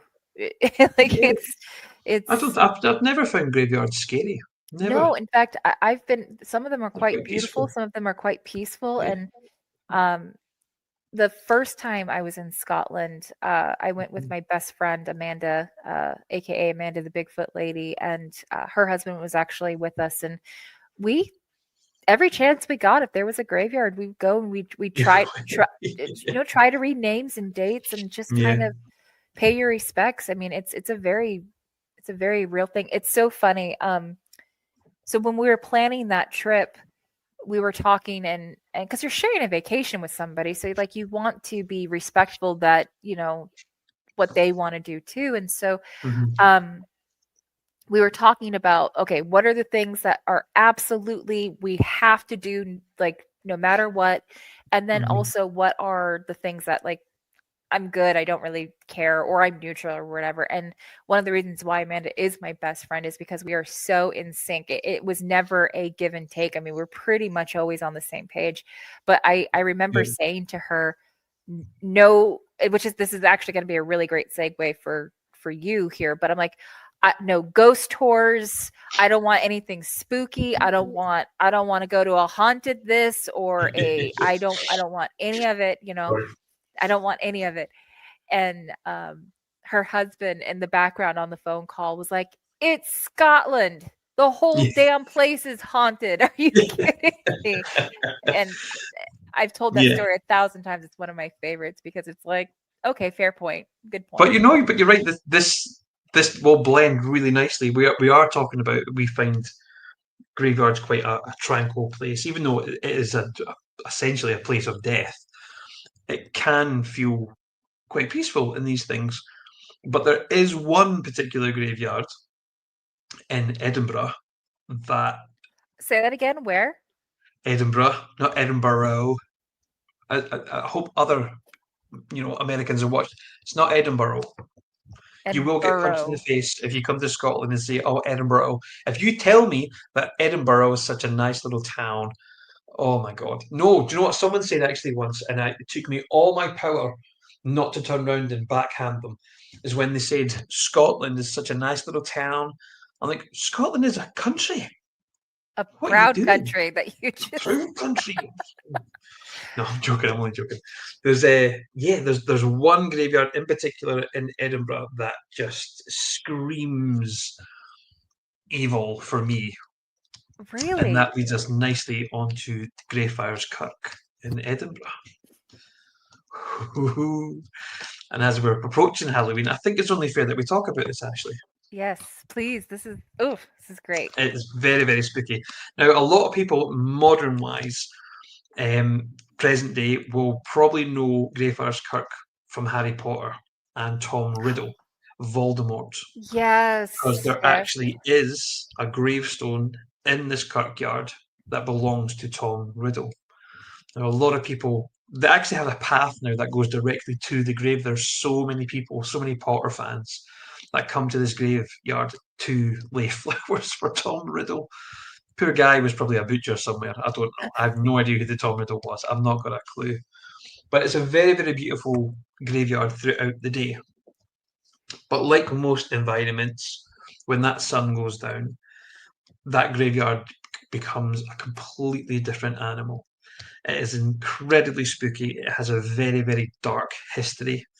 And it even gives me the heebie-jeebies. I feel very uneasy in this place. Throughout the day, absolutely fine. Throughout the night, I know it's psychological, but there's a lot of shit that happens there, and it really does freak you out. I don't know if you want me to talk about what happened or not. The main big one, anyway. I'm along for the ride. You whatever. Right, okie dokie. So there's next to Loch Ness, like more of my passion is old Edinburgh. Now I'm apologising, I'm probably going to get a lot of facts wrong here, but at least I can build a wee bridge and then you can go do your own searching, your own investigating, do what you want with it. I'll just give you wee bullet points here. But the big one for me, there's a famous guy called George Mackenzie who is known now as Bloody Mackenzie. Oh, okay. He was I knew that. Do you know this? Yes. No.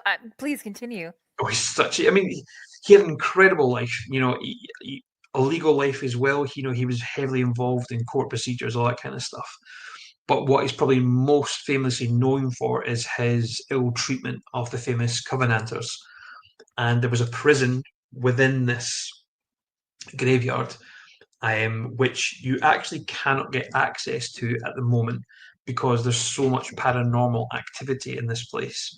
People have been attacked, people have been scratched, people have been choked, hair pulled. It was actually shut off to the public for a very, very long time. No one was allowed to go in this place because there was so much things, like so many evil things happening to people. Now, again, you can believe that if you want, if you don't, but the story behind it is equally fascinating. You know, there was hundreds, if not thousands, of prisoners in this. It was an open prison. They had no shelter, and they were treated so badly. They were there from summer, spring, autumn, all the way through to winter. They died there, and it was brutal. But what happened when George Mackenzie died, rather than putting his grave in his mausoleum somewhere completely different, they put his mausoleum right next door to this prison, and it's a stone throw away. It's right next door to all these poor souls that he tortured and killed, that he was in charge of. Now, there wasn't really much paranormal oversight. That's just like I know. If you believe in the spirit world, then it's like, guys, come on, what have we done here? This is really bad, you know. And it's not like you can return your receipt. It's a full-on mausoleum, you know. It's a big bugger. I can't remember if I sent you the picture of it or not. But there's what happened. There wasn't really much activity in the area until there was two incidents that they're both funny. No, they're not both funny. One is funny, and one is quite disturbing. So that is George Mackenzie there. That's who you're seeing, and that is his resting place. Now, to the right of that picture you're seeing now, that's where the Covenanters' prison was. It's not right next door, but trust me, it is down that path. That's it there, and that's the gates that are always closed. If you look really closely on the walls, you might see some divots, circular divots. Those are actually bullet holes where they shot the prisoners. You can still see them to this very day. Now, to that wee step to the right-hand side, if you do pop up there, you'll see them even more clearly. So they lined the prisoners up there and shot them. That's fascinating. Wow. It's so bizarre. Now, if you go through those gates, there are 2 trees there which you're supposed to touch for good luck. To the I don't left, think good luck exists in this place. no. But there's another Molosseum in there. I think it's a Molosseum anyway, where if you walk in there, that's where things start happening to you as well. It's such a spooky place. But the 2 stories, one's funny and one's not. Well, I think one's funny and one's not. So there's a terrible, terrible storm. And the story goes in legend that there was a homeless man who was needing cover during the storm, managed to break his way into the Bloody Mackenzie's Molosseum, and he's fallen through down into the actual crypt. Now, the caretaker at the time has probably heard all this commotion. He came out with his torch in the middle of this storm. You could hear someone crying out, "Oh!" Wailing, probably. Yeah, So he's came with his torch to find out what's going on, what's happened here. And as he's done that, he's seen this homeless man. He didn't know it was a homeless man, but he's seen this man rushing towards him, covered in soot and Christ knows what. And he's done a runner as well. And unknown to him, he's just left this homeless man there. He thought it was this spirit that had taken this form and it was chasing him. So that apparently has woken the evil spirit of the bloody George Mackenzie. There's another story which is a bit more graphic, unfortunately, and trigger warnings, that there was a young man who I'm not going to name, but I do know him.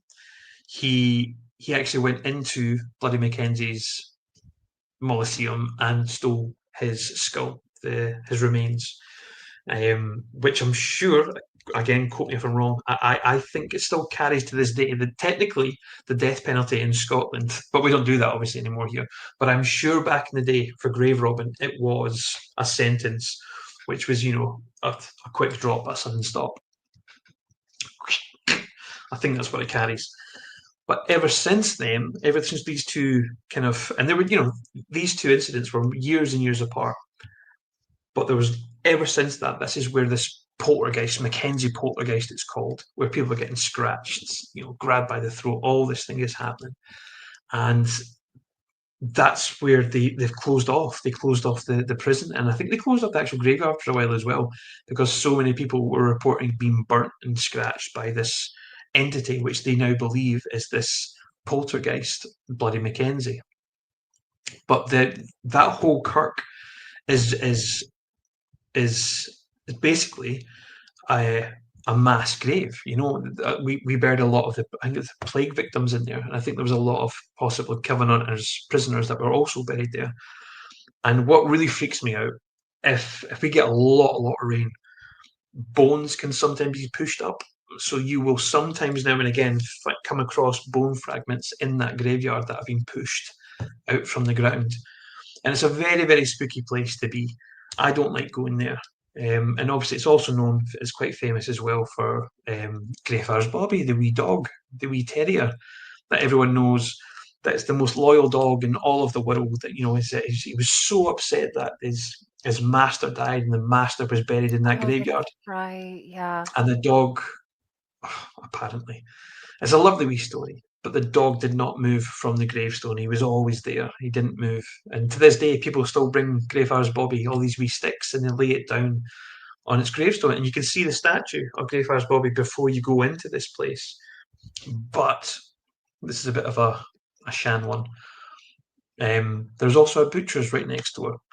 So there is a twist to that.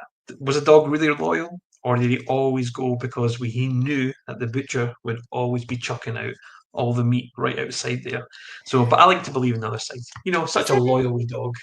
So you bring up a great point, Alan. So for every mystery, for every supposed legend or lore, the good ones, like the best ones, there's always the other side of the coin. There is, absolutely. And you have to have that. You do. You have to have it. Fascinating. it's a really spooky place. It's a very, very dark place, and Edinburgh's full of stories like that. There's so many different. Does the Scottish government take a vocal stand on anything paranormal? When you said this I don't particular know. place was closed down, was it like a city ordinance kind of thing, or was it just I the don't actually know. establishment itself? I think it might be. I think it may be more. Well, I think the local authority, which would be Edinburgh Council, would have the rights to shut off certain areas, or perhaps it's Historic Scotland or National Trust. Perhaps it might be one of those bodies that have locked them off. I'm not too Because sure. somewhere on public record, it would have to be, hey, people are getting hurt. Well, what's hurting them? We don't know. Well, you'll find it if you search online. You'll find loads and loads of news articles on it. So, but on the skeptical side of things, did they just close it off to, sell more tickets? Is it Right? does that mean more because it's closed off that you can't access it? Does that mean it's more dangerous? Does that mean, oh my God, something might happen? I want to go No on such that thing as tour bad rather than this tour. publicity.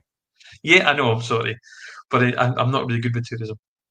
But it all brings it back together, and that links in with Loch Ness as well.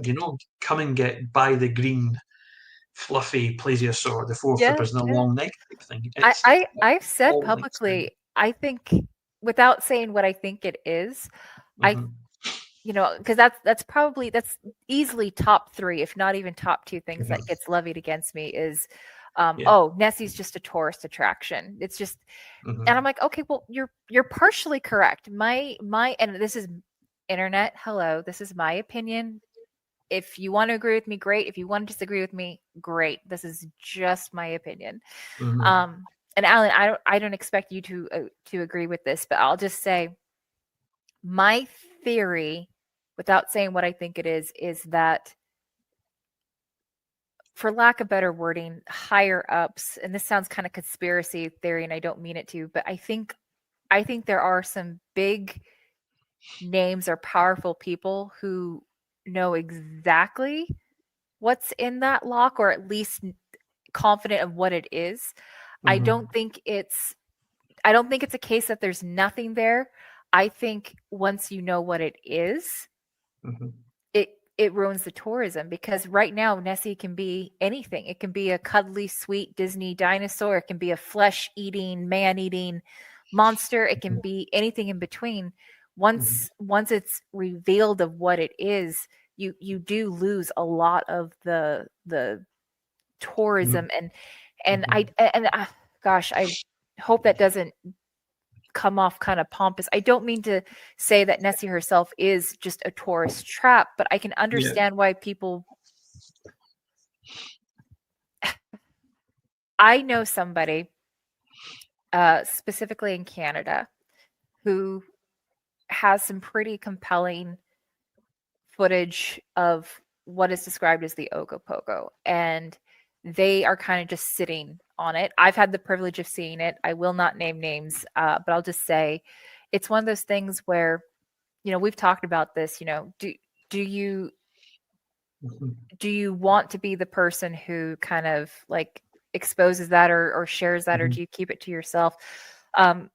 Tourism is going to happen no matter what. I mean, especially in a place like Scotland, whether you're you're looking for ghosts, whether you're looking for history, I mean, you guys are. How old is your guys' nation? Like, we're a very old country. We're an ancient country. I think we're a very proud. We are a nation full of myth and legend. And I think we're very proud of that. And it's, at the end of every documentary, at the end of every newsreel about Loch Ness, they always mention the tourist industry. It doesn't really mean anything to me. It doesn't mean anything to me. Yes, I don't care about the tourist industry. And that sounds terrible, because technically we are sponsored by Continuum, who run the Loch Ness Centre, and I love working with them. Yes. And a lot of people don't, and it's. I recognise that they are a business at the end of the day, and I know that, and I'm comfortable with them, and I love working with them, right? And they know my stance, they know my beliefs, but I'm very aware of their beliefs and their stance as a business. I get that 100%. But it's, even if Nessie is proven tomorrow, or it's saying, no, it's a lot of, I mean, everyone's been calling it bullshit for years. It's never going to stop people coming to Scotland. It's never going to stop people going out in the boat. Because, again, I don't care if people out there are skeptics. And again, I've got really close friends who are skeptics and who are still, I would even say, part of LNE who are skeptical. No matter what they say, people are still going to come to the loch, regardless. And I still think that's a good thing as well, because I would hate, one of my biggest bugbears is that if you look at Adrian's work, right, I am so worried that people come to Loch Ness and they only focus on Nessie. I hate knowing that some of them might not ever know about the Loch Ness project or Adrian shining his work. So I try to promote that as much as I possibly can, to that there's more here than meets the eye at Loch Ness. And I think that's really, really important to get that across to people. But I am equally excited to go and find a beastie in Loch Ness, but I'm also equally excited to find minuscule zooplankton. Yeah. And do you know what? I will challenge Adrian here, and I would love him to point out if there's anyone else at this current moment in time who is as excited about Loch Ness as me and him about the ecology of Loch Ness and the sediment stuff. It's really difficult to find these people in our day, because they just want to focus on the monster stuff. Yeah. But I am part of that as well. Don't get me wrong. Like I will happily chase Nessie all day long, but I also want to get my microscope out and have a look about all the other wee critters down there. You know? I guess, and to what internet, you guys know, I go off on squirrel trails and tangents all the time. What I was trying to say, not so eloquently, was the tourist thing is or isn't, could be or doesn't have to be. It doesn't matter. It's a part of, I think, just the world we live in, and it doesn't detour or anything of the people who have the passion for it. But segue into what we're talking about now, Alan, which is, I don't think people realize how unique the ecosystem is in Loch Ness. And I guess you could argue, well, isn't every single ecosystem completely unique unto itself? And yes, that is true. But Loch Ness is so special. I mean,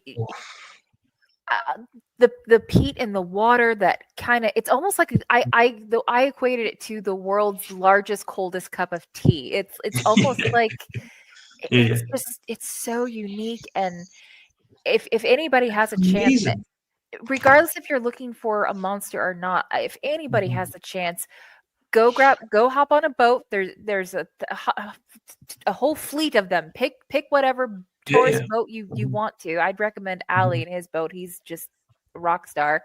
But I would say just go enjoy it for what it is. Take a deep breath. Take a deep breath while you're out there, and just take a moment to appreciate it for the beauty that it is, because it's so absolutely remarkable. It's such a fascinating place. I've never had a boring day there. I've never had a boring day at Loch Ness. Nor have I. And people will say, "Oh, it's just promoting." You can go to Loch Ness and not spend a penny, and not spend $1, sorry, or $1, what you guys call it. I don't know. Sorry, I'm so bad. But it is just an amazing place, and it's filled with history as well, and that's really important to know. In Arcot Bay Woods, we've got one of the best examples in all of Europe of ancient wetlands in Arcot Bay Forest. Or woods. That's sorry, actually, yes, I recall that. In fact, hold on. It's one of my favourite places. There's Edinburgh Castle. I was trying to find. I thought I had one of Urquhart, but maybe I don't. Oh no, I didn't attach that. I don't think. I thought I had one from. But again, Arcot Castle, there's loads of history there. There's an old. It's such an iconic. I mean, even if you don't know a thing about Scotland, I think most people see that outline, that castle, and it's so specific. It's unmistakable. Yeah, definitely, absolutely. So I was speaking to a guy recently who only joined our group to what he claimed because he wanted to study human behaviour or human psychology. I eventually ended up kicking him out of the group because I was thinking, mate, I don't want you here to analyse our team. That's not what you're here for. Yeah. If you want to do that, go join another forum that's interested in the human mind. Don't come to Loch Ness Exploration. And he had a cheek to say that he didn't need to explain his beliefs to me. However, he was demanding that we explained our beliefs to him. He was a really bizarre character. But one of his arguments was, think about all the medieval people that inhabited the castle in medieval time and that predates that. There was no reports of Ness. There was none of this. There was none of that. I'm thinking, but mate, you need to remember, Loch Ness at that time was not easily accessible, especially in medieval times as well. We now know where that road, we've got traffic goes up and down that road all day long now. Beforehand, it was a single track road. And before that, it was a bloody dirt track. Scotland was covered in forests and forests and forests and forests until we all chopped it all down for boats, for houses, for paper, you name it. I don't mean, I have to interrupt you, and I'm so sorry, but I have to say, it's funny that you are saying this because, and this is purely an American perspective, and I, again, I truly don't think you'll agree with me. I do think you'll find it funny, but here's the thing. Go for it. When I was there in Scotland twice and exploring, whether it's Inverness, Drumnadrocket, Doors, wherever, just I would use the word quaint. It's still very scarcely populated. There's long stretches of nothing. It's not this rock and roll. It's not super busy. It is, but it's not. And comparative, like I live on a lake, and in the summer, you can barely put your shoulders out because there's just so much activity. So, like you say that you cut all the forest down. Alan, I've never seen so many trees in my life. Like you guys, it's like before that, Scotland was covered in ancient pine forest. It really, really was. And there's actually an amazing. If everyone visits Loch Ness, there's a glen not far, Glen Affric, and that's got one of the best, amazing examples of the old Caledonian forest. And you are right. Even to me, I'm thinking, oh wow, I love that Scotland. It's so green. There's trees, there's mountains, there's rolling hills. It's an amazing place. 30,000 plus lochs in Scotland. But imagine what it was just even 150, 200 years ago. There was more of there, yeah. We cut a lot of forest down. So places like that were not easily accessible. And yeah, there were inhabitants in Loch Ness, but these that night when we were spelunking around Urquhart and like you say easily accessible, we were jumping over sheep and going through thorny bushes and trying not to fall down cliff edges. It was not an easy feat. Yeah, it wasn't. But this is what that was his argument. I'm thinking, really? It's assuming that people cared enough back then to write something down. I feel like when resources are super limited, I not to say that there's this common misconception that, people in the past were primitive. Most of them were illiterate. Most of them were just not intelligent. And that's not true. Intelligence is not measured by, in modern times, yes, we would consider like somebody being able to read or write being intelligent or not intelligent. But no, intelligence is your ability to understand. Just because somebody's never taught you how to do something doesn't mean that you're not intelligent. It means you weren't taught. And so same thing. How many stories didn't get written down? Or how many stories were oral traditions that just after so long kind of fizzled out? Like, who's to say that they weren't seeing stuff all the time? But not everything's going to get written down. You could say that they did write it down, but that castle, if there was any accounts in that castle has been under siege a hell of a lot. There was battles there, Even William Wallace and Andy de Murray were taking on Arcot Castle at one point with the English. You had all the raids during the Jacobite era as well. There's loads of stuff that would have been lost in fires and stuff like that. And that's assuming people did write it down, And we know for a fact, and Or people back taking the then, documents with them. yeah, If exactly. people We moved or didn't really have the tools back then to go and look for fossilized records, to go have a look at dinosaurs and things like that. I'm sure they did at some stage, obviously, but from what this guy was saying is that nobody reported the Loch Ness Monster. But to them, what was Loch Ness Monster? We knew there was Kelpies, that culture back then. Maybe that's all they were reporting. Oh, we've seen the Kelpie again. But yeah, that was, or just the known thing. Like we know that it's oh, yeah, there. It's just kind of yeah. mundane at that point, but You cannot potentially. assume that. And Yeah. and there is nothing more annoying to me than somebody who already knows everything. Like, okay, like Oh, just how like nobody can be certain of anything. Like it drives me yeah. crazy when people speak so matter of factly. Even I, as passionate as I am, I and I'm not saying I never ever have, but just I try to speak with an Mhm, open mind as much as I can mhm. because I mean we Well, just look, we just don't we know. get things wrong. We're human, Oh yeah, yeah. and that's the way to be. There was another guy. This really annoyed me. So when I was releasing the audio footage of that thing that we caught in, Yes. I think it was January, with the students with Chris Moeller and stuff like that, with that sudden rush that we heard on the hydrophone. Some guy, some local guy was like, "It's wind. I know what wind sounds like," and he was so adamant that it was wind. I was like, "Well, mate, this is a hydrophone. This was underwater, so it's Yeah. not wind." But I loved.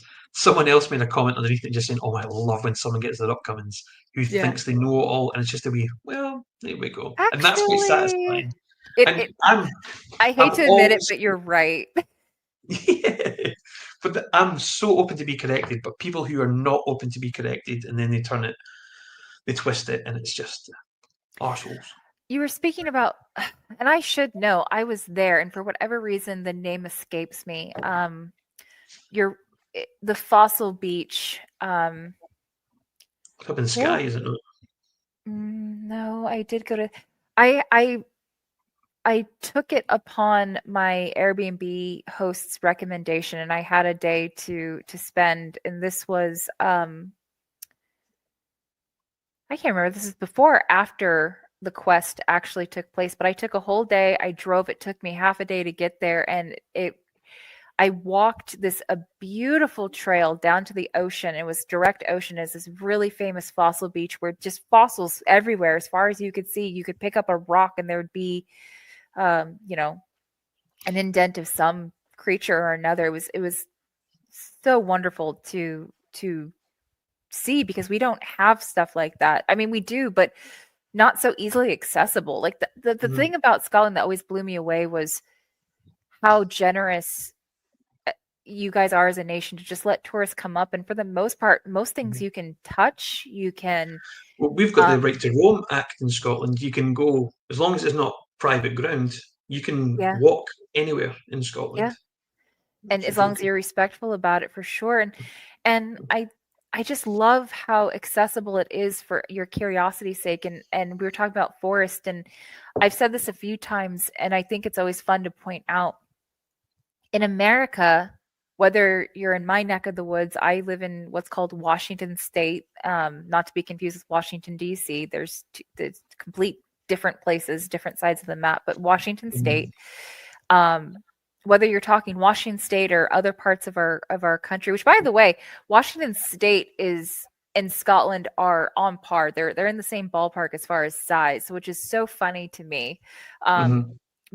how people talk about Americans aren't well traveled, and it's like I don't think you realize how big it is.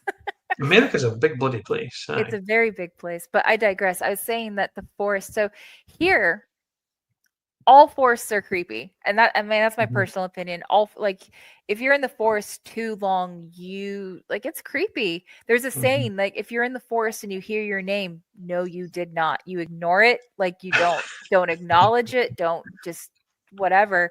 Yep. And kind of the same thing with graveyards. During the day, they're not so bad. At night, they're Mhm, terrible. And even in the daytime, you can still see, hear, experience spooky things. But mhm, the whole reason why I say this because I find it so fascinating. When I was walking to this fossil beach, I had to go through very beautiful forest, very, very old forest. I was very shocked. There was a very old plaque, and the plaque itself was very old. And then the plaque was talking about how old the forest was, and I'm sure it hasn't been updated in a long time, but it was this weird random, and I use this term respectfully, but it was this really magical moment for me because I'm in the woods, and I truly think it was the first time in my entire life I'd been in the woods and not felt, not necessarily scared, but like I was so at peace. There was nothing that I wasn't afraid of animals, because I wasn't like, cougars, bears, the creatures we have here, like beyond just supernatural things too, but just for something so old and ancient, you think it would be really scary, and it was the complete opposite. Yeah. You guys don't have Bigfoot running around or Mothman or like We all don't these have any scary major animals. Well, the In lizard. Scotland, we are the most dangerous animals in Scotland. Human, that's us.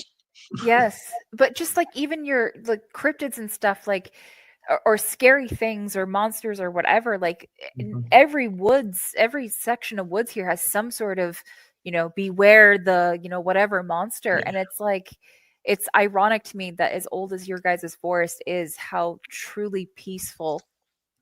Oh, it's so tranquil. It is really, really tranquil place to be. We were there today, me and my wife. We went to Innerleithen for a forest walk with a dog, and we went up to the old fort. It's an old, I think it's an old iron fort, but it's beautiful. It's autumn just now, so everything's that beautiful red, brown, yellow color. It's absolutely stunning. But same here. You're right in what you're saying.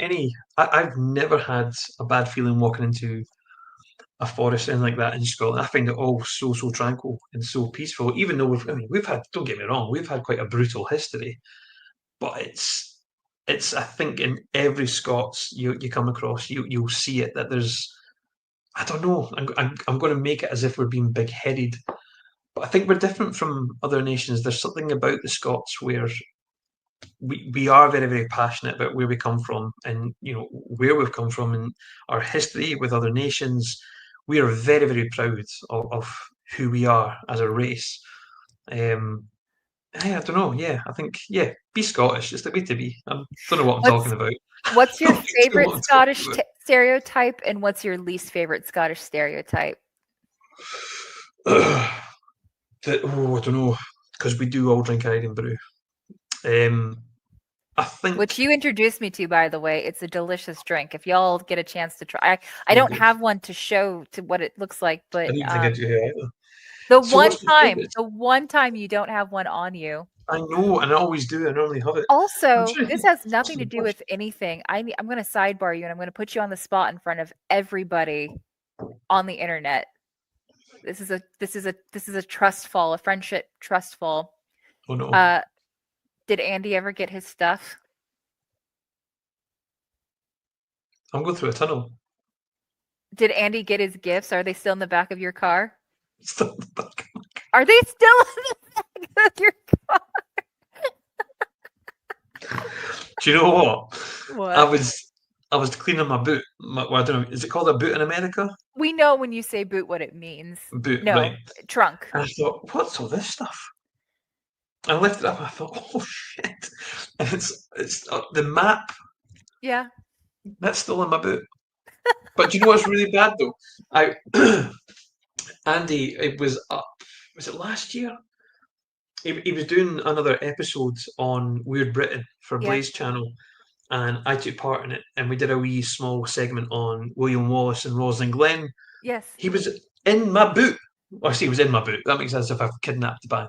But he was standing right next to my boot. I could have given it there, and I just completely forgot because I hadn't seen him for a while. So we're just embracing each other. Just like, oh, how you doing? Yeah, so this is great. For the internet's sake, there's an inside joke that Alan owes me a case of Inbrew for every. What do we say? I think we started out with day, and then it became month, and now at this point maybe a year. So because I expect a full pallet of Inbrew when I get to Scotland because it's. I'll get you. Don't worry. But so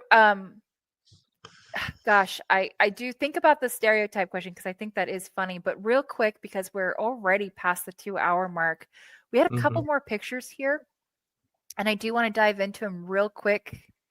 Oh yeah, we'll go Um, through them quickly. We'll go through them quickly. we got a lot So of stuff here to cover. Where do you want me to land? let's just go here. That we'll start with that one. So this Okay. is, excuse me, this is one of the vaults in Edinburgh. Again, Edinburgh City. Um, there was vaults that were built. I think they were built back in, what's the date again? I cannot remember. That's terrible, Alan McKenna. Give me a second. I had to write these things down. I did because I forgot half of them. Putting you on the spot here. Yeah, there we go. There we go. There we go. So so that one, I think this is.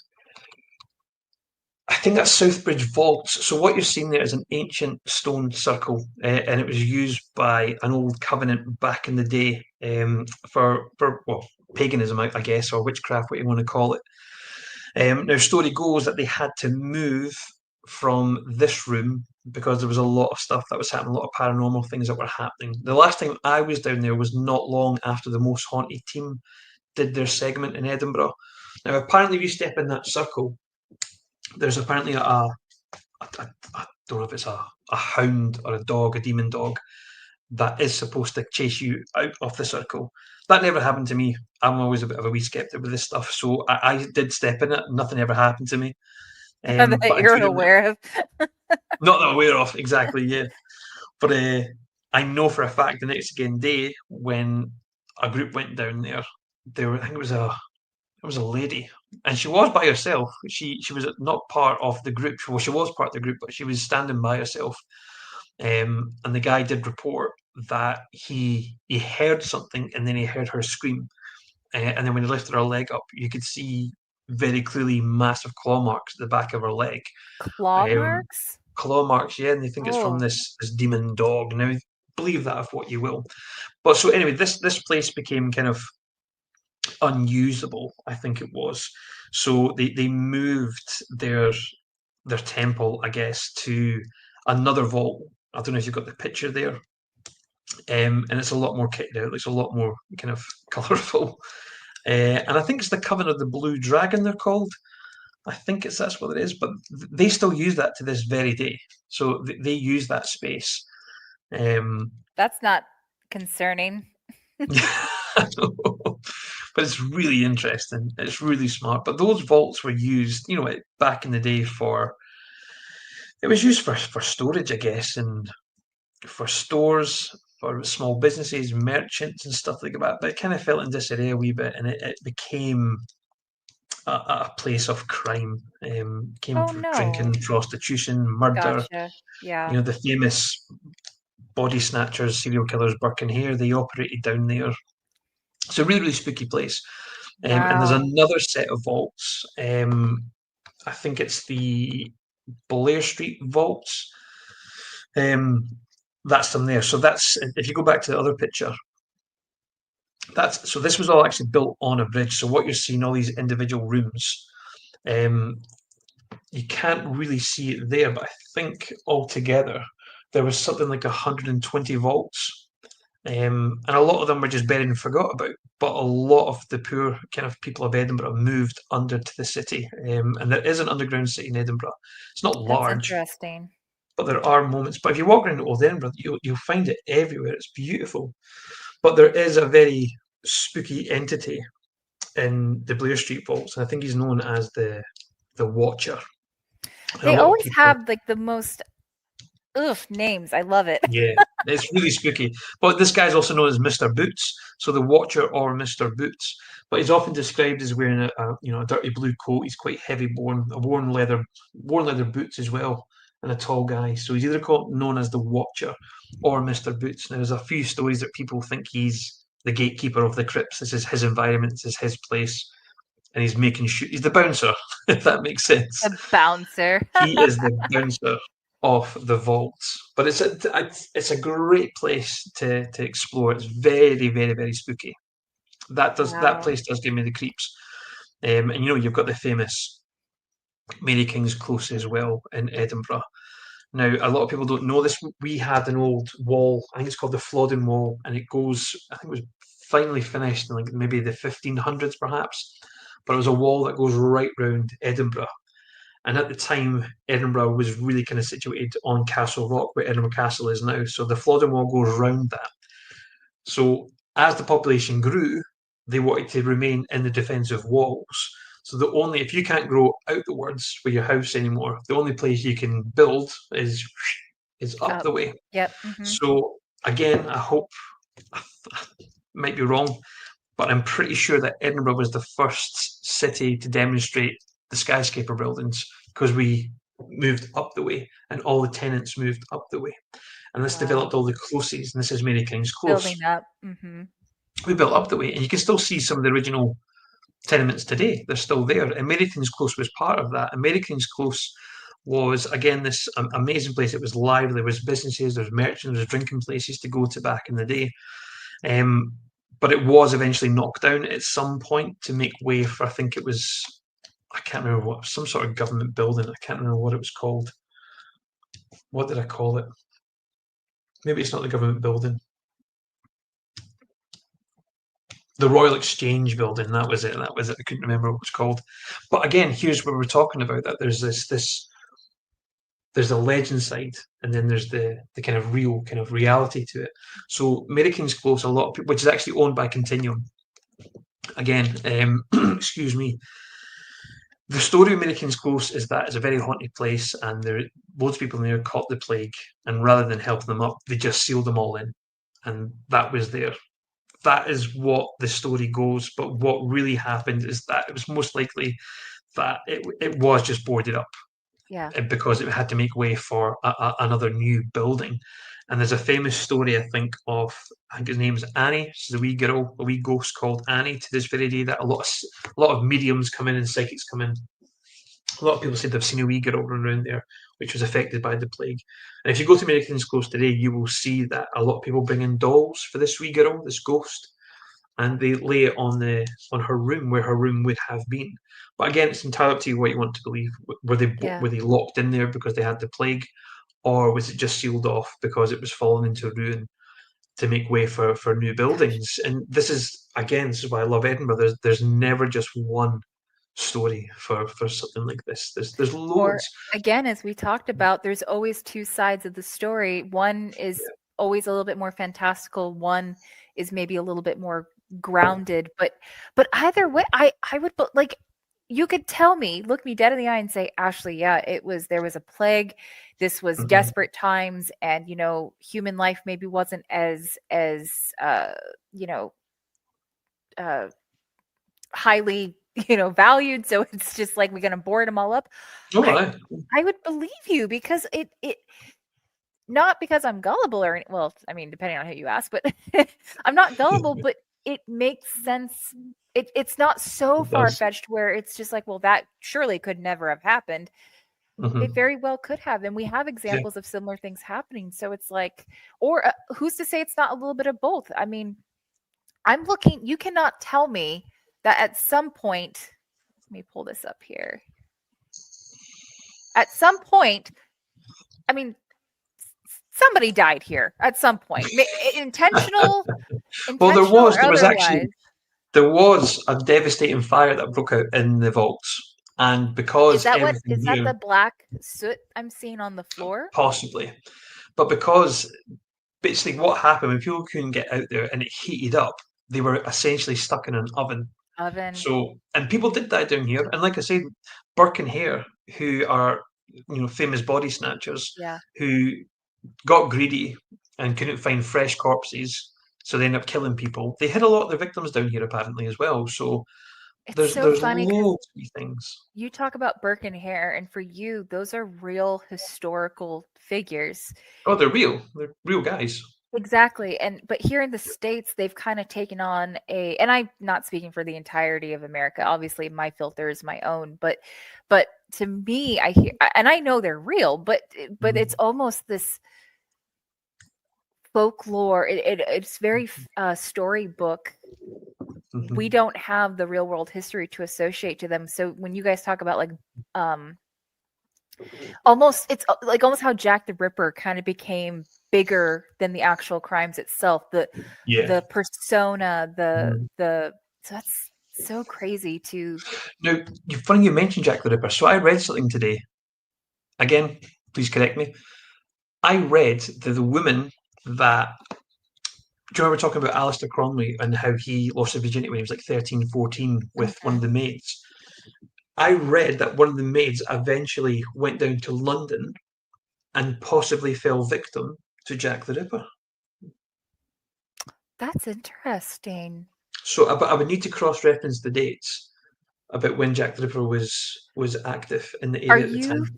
Are you familiar with the American H.H. Holmes? Yes. Yes. A lot of scuttlebutt in recent years about the connections between H.H. Holmes potentially being Jack the Ripper. Wouldn't that just be a kick in the shins if That Jack would the Ripper be. wasn't even British? I know. They're Would a that? most famous serial killer. Yeah, If he's yeah. British, I didn't care. It's fine. On you go. You can have him. Yep, right. You can't have William Burke and William here. You can't have it. But there's something really gruesome about it as well. And I feel so bad saying this. If there's anyone watching this who knows Scottish history more than me, I can't remember if it was William Burke or William Hare that was part of his skin was made into some sort of, I think it was a bookcase perhaps, and it was on display in the Royal Mile in the Old Police Museum, and they'd taken it from his body after they hung him. So it was, even through a bit of glass, he was right there. Yeah. If that makes sense, he was Yeah. very, very real. I wouldn't want to touch it, but one of them was definitely hung. They turned on each other pretty much. I moisturize me. Yeah, yeah. We're we're a proud nation, but we're pretty messed up. Well, so it's October, it's spooky season. Obviously, we were just talking about Ed Gein and everything, but again, very real world. I mean, that's the.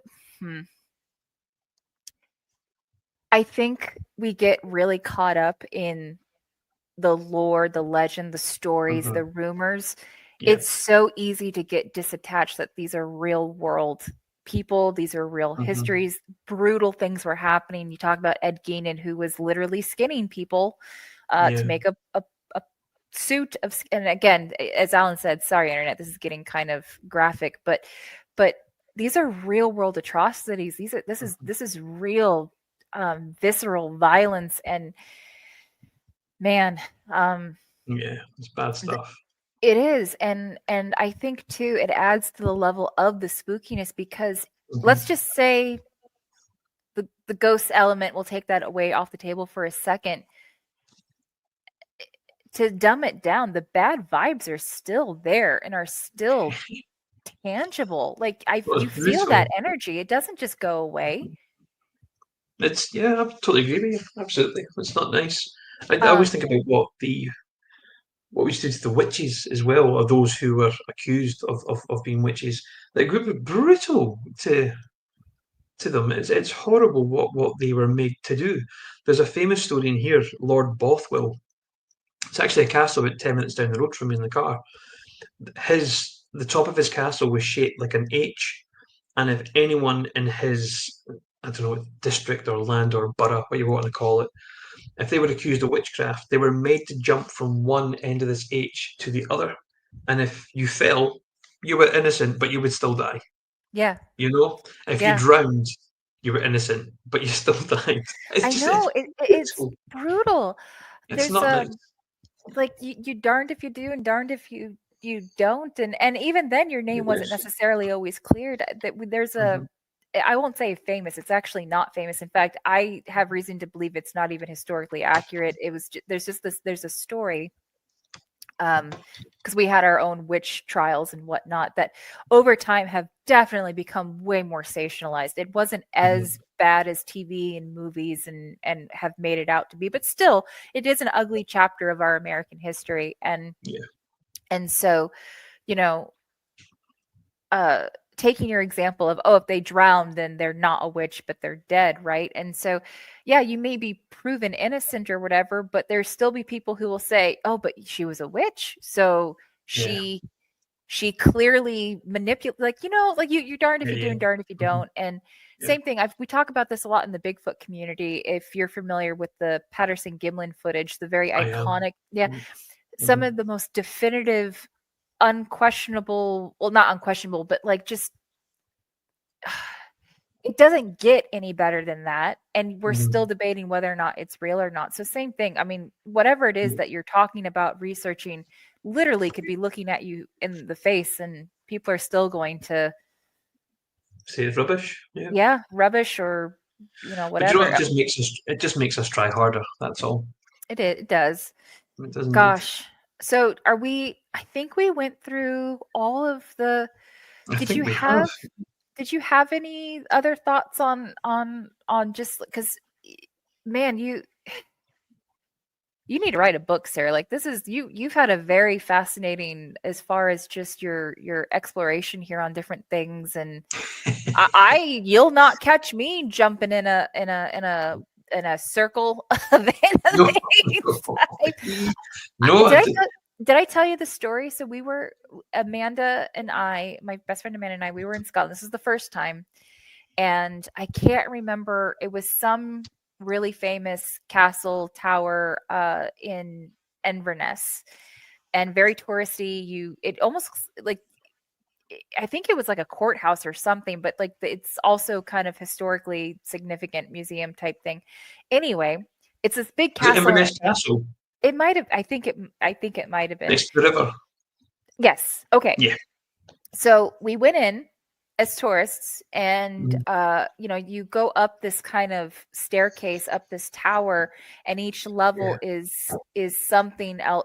Touristy stuff, right? But you get to the very top, and there's this really cool kind of like mechanical crow that does something. It talks to you, or it moves, but you put a coin in and it does its thing or whatever. And we went up, and we were just talking and taking pictures and like, oh, this is so cool. And we're just talking about histories and stuff. And for whatever reason, this crow started to move. None of us had put a coin in, and from everything we understood, that it doesn't do that. It doesn't just it's not on a timer. It's not going to move on its own. But for whatever reason, like, it turned and it looked at us and it did its thing. And we're like, at first we're like, oh, that's kind of, oh, that scared me for a second. But then it's like a very greedy sense. We're like, haha, we didn't even have to pay for that. Haha, that's so. So we go down the tower, and we're about to leave, and we're so many yards away. We're about to go to the next thing.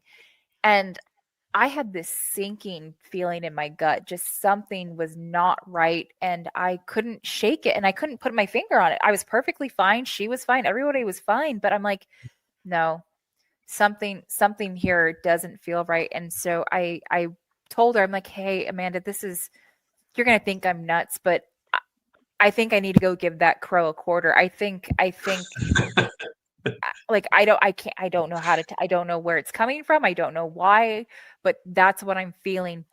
And she like takes my hand. She's like, yes, I feel it too. Let's go. So we and arm in arm, we go back in. There's 2 security guards, and we try very hard not to be annoying American tourists. We try to be very like gracious and very aware that we're American tourists, and we're just like, hey, we just came through this tour. They're like, yeah, we know you left like 5 minutes ago. We know who you are. Like, hey, we just went through this tour.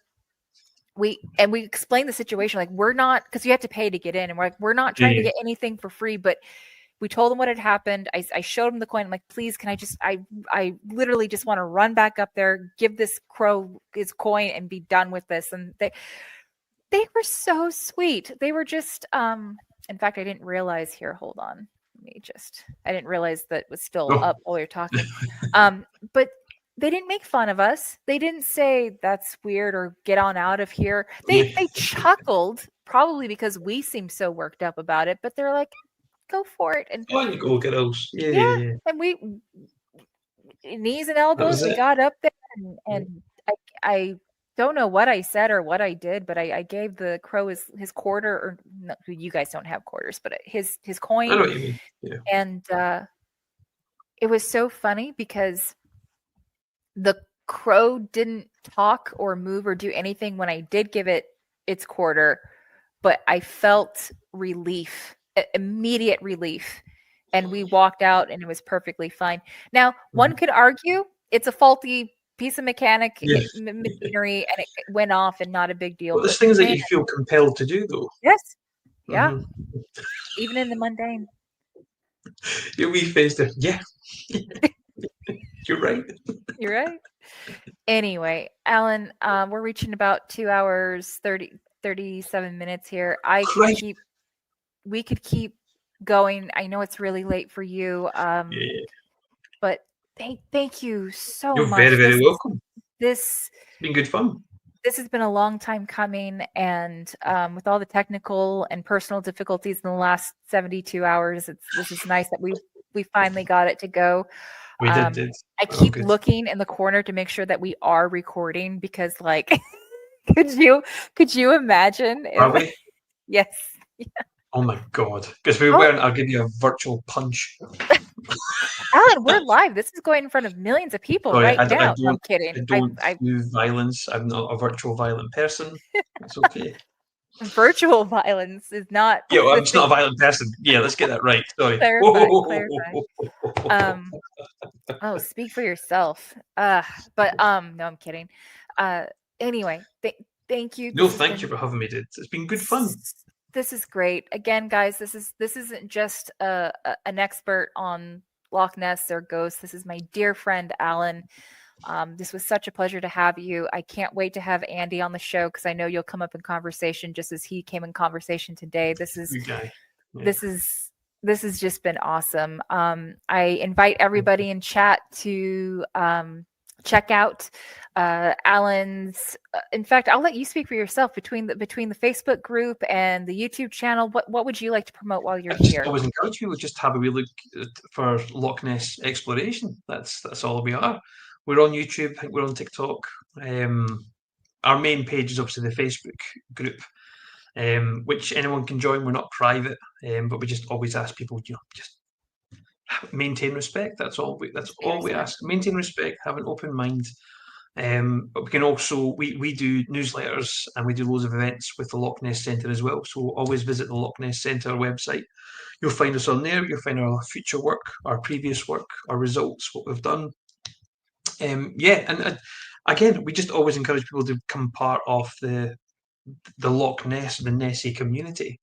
And again, you don't need to be a believer if you are just fascinated with the Loch's history, the geology, the ecosystem of the Loch. It's all so fascinating, and it's, for me, it's a privilege and it's a passion to share that with other people. And a lot of it is not my own work either. I just love sharing Adrian's work. I love sharing Steve's work, Dick Rayner's work, Roland's work. Yes. There's so many of us, involved in this, and it is literally about keeping that legacy going. Whether you believe in Loch Ness Monster or not, that place is just so bloody special to me and to everyone else that's involved. It means the world to us, I think. I know it sounds quite cheesy, but it's always with you. We invest a lot into this, and it does bother me when people just go, "Oh, it's a tourist trap. It's this, it's that." There's so much more there, and I just encourage people, just read as much as you possibly can, and come to Scotland, come part of LNE, come part of this legacy. It's an amazing team. We'll have to have you back when next year rolls around, because it seems pretty consistent that May and June timeframe. With the next time, if we ever come on here again, I can share something else with you, which we haven't shared with anyone yet. But that's a cliffhanger to end on. That's a cliffhanger to end on. Yeah, and don't think I'm going to tell you when we come off this. I'm not even going to tell you then. I'll have to wait till next year. Okay. Sorry, audience. That was a real moment, because he's not kidding. I know him well enough to know I'm gonna have to wait, and I'm the most impatient, patient person you've ever met in your life. That's why I've done it. So, okay. Right. Well, with that being said, I thank you, everybody. if you're watching this, it will be airing Monday, this coming Monday the 20th. Yeah, Monday the 20th, 5 p.m. Pacific Standard Time, 7 p.m. Central, and 8 p.m. Eastern. Again, as it is pre-recorded, we will not be able to interact with the comments in real time, but I do encourage, if you are in the comments right now, if you have questions or comments or whatever, still bring them to the chats, because what I like to do with all my guests is make sure that we follow up with those questions with our guests, and I try very hard to make sure that they get answered or at least addressed. I do want to shout out to the OG team, Davey and Mr. Roland Watson, while we're here, because I know other people kind of come and go, but to me, in my heart, like, it's you, me, Roland, and Davey, and it's like we're the OG team, and that's like I'll have to have them on, or see if they'd be willing to come on. That'd be great. Oh, they would do. Yeah, definitely. That'd be fun to have a part 2 of this. And also, real quick, housekeeping here. Poor Alan, he's like, I thought we were leaving. What are you doing? I do want to say, before we go on our outro, on our last episode, we had a secret word in the outro. For everybody who was diligent and watched the entire outro, the secret word was Nessie. And for all those who typed it in the chat, as requested, I want to shout out to Hillary, Pyro, and D Mitchell. You guys know who you are. You were in the chats. You made it all the way to the the outro in the last video. You typed in the secret word. I will say every outro will have a secret word, so pay attention. And if you put it in the chats, you'll get a special shout out in the next video as well. So do stay tuned. Upcoming episode will air on Monday, November the 3rd, and it will feature musical artist Ohm53. I'm a huge fan. If you don't know who he is, definitely check him out on social media. I don't want to give too much away for that interview, but again, November 3rd, Monday, November 3rd is our next episode, same time. And I do encourage you to check us out then as well. So thank you for your support, guys. This has been fun. Thank you to my amazing friend, Alan. I can't even say guest, my really good friend who I bestie. You can see it. You can see it. Yeah, a little bit. Yeah. Yep. So yeah, guys, it's been fun. Thank you, Alan. Definitely. I'll see you on the other side of this outro. Don't go anywhere just yet. Okay, pal. No worries. All right. Cheers. Thank you. Bye, guys.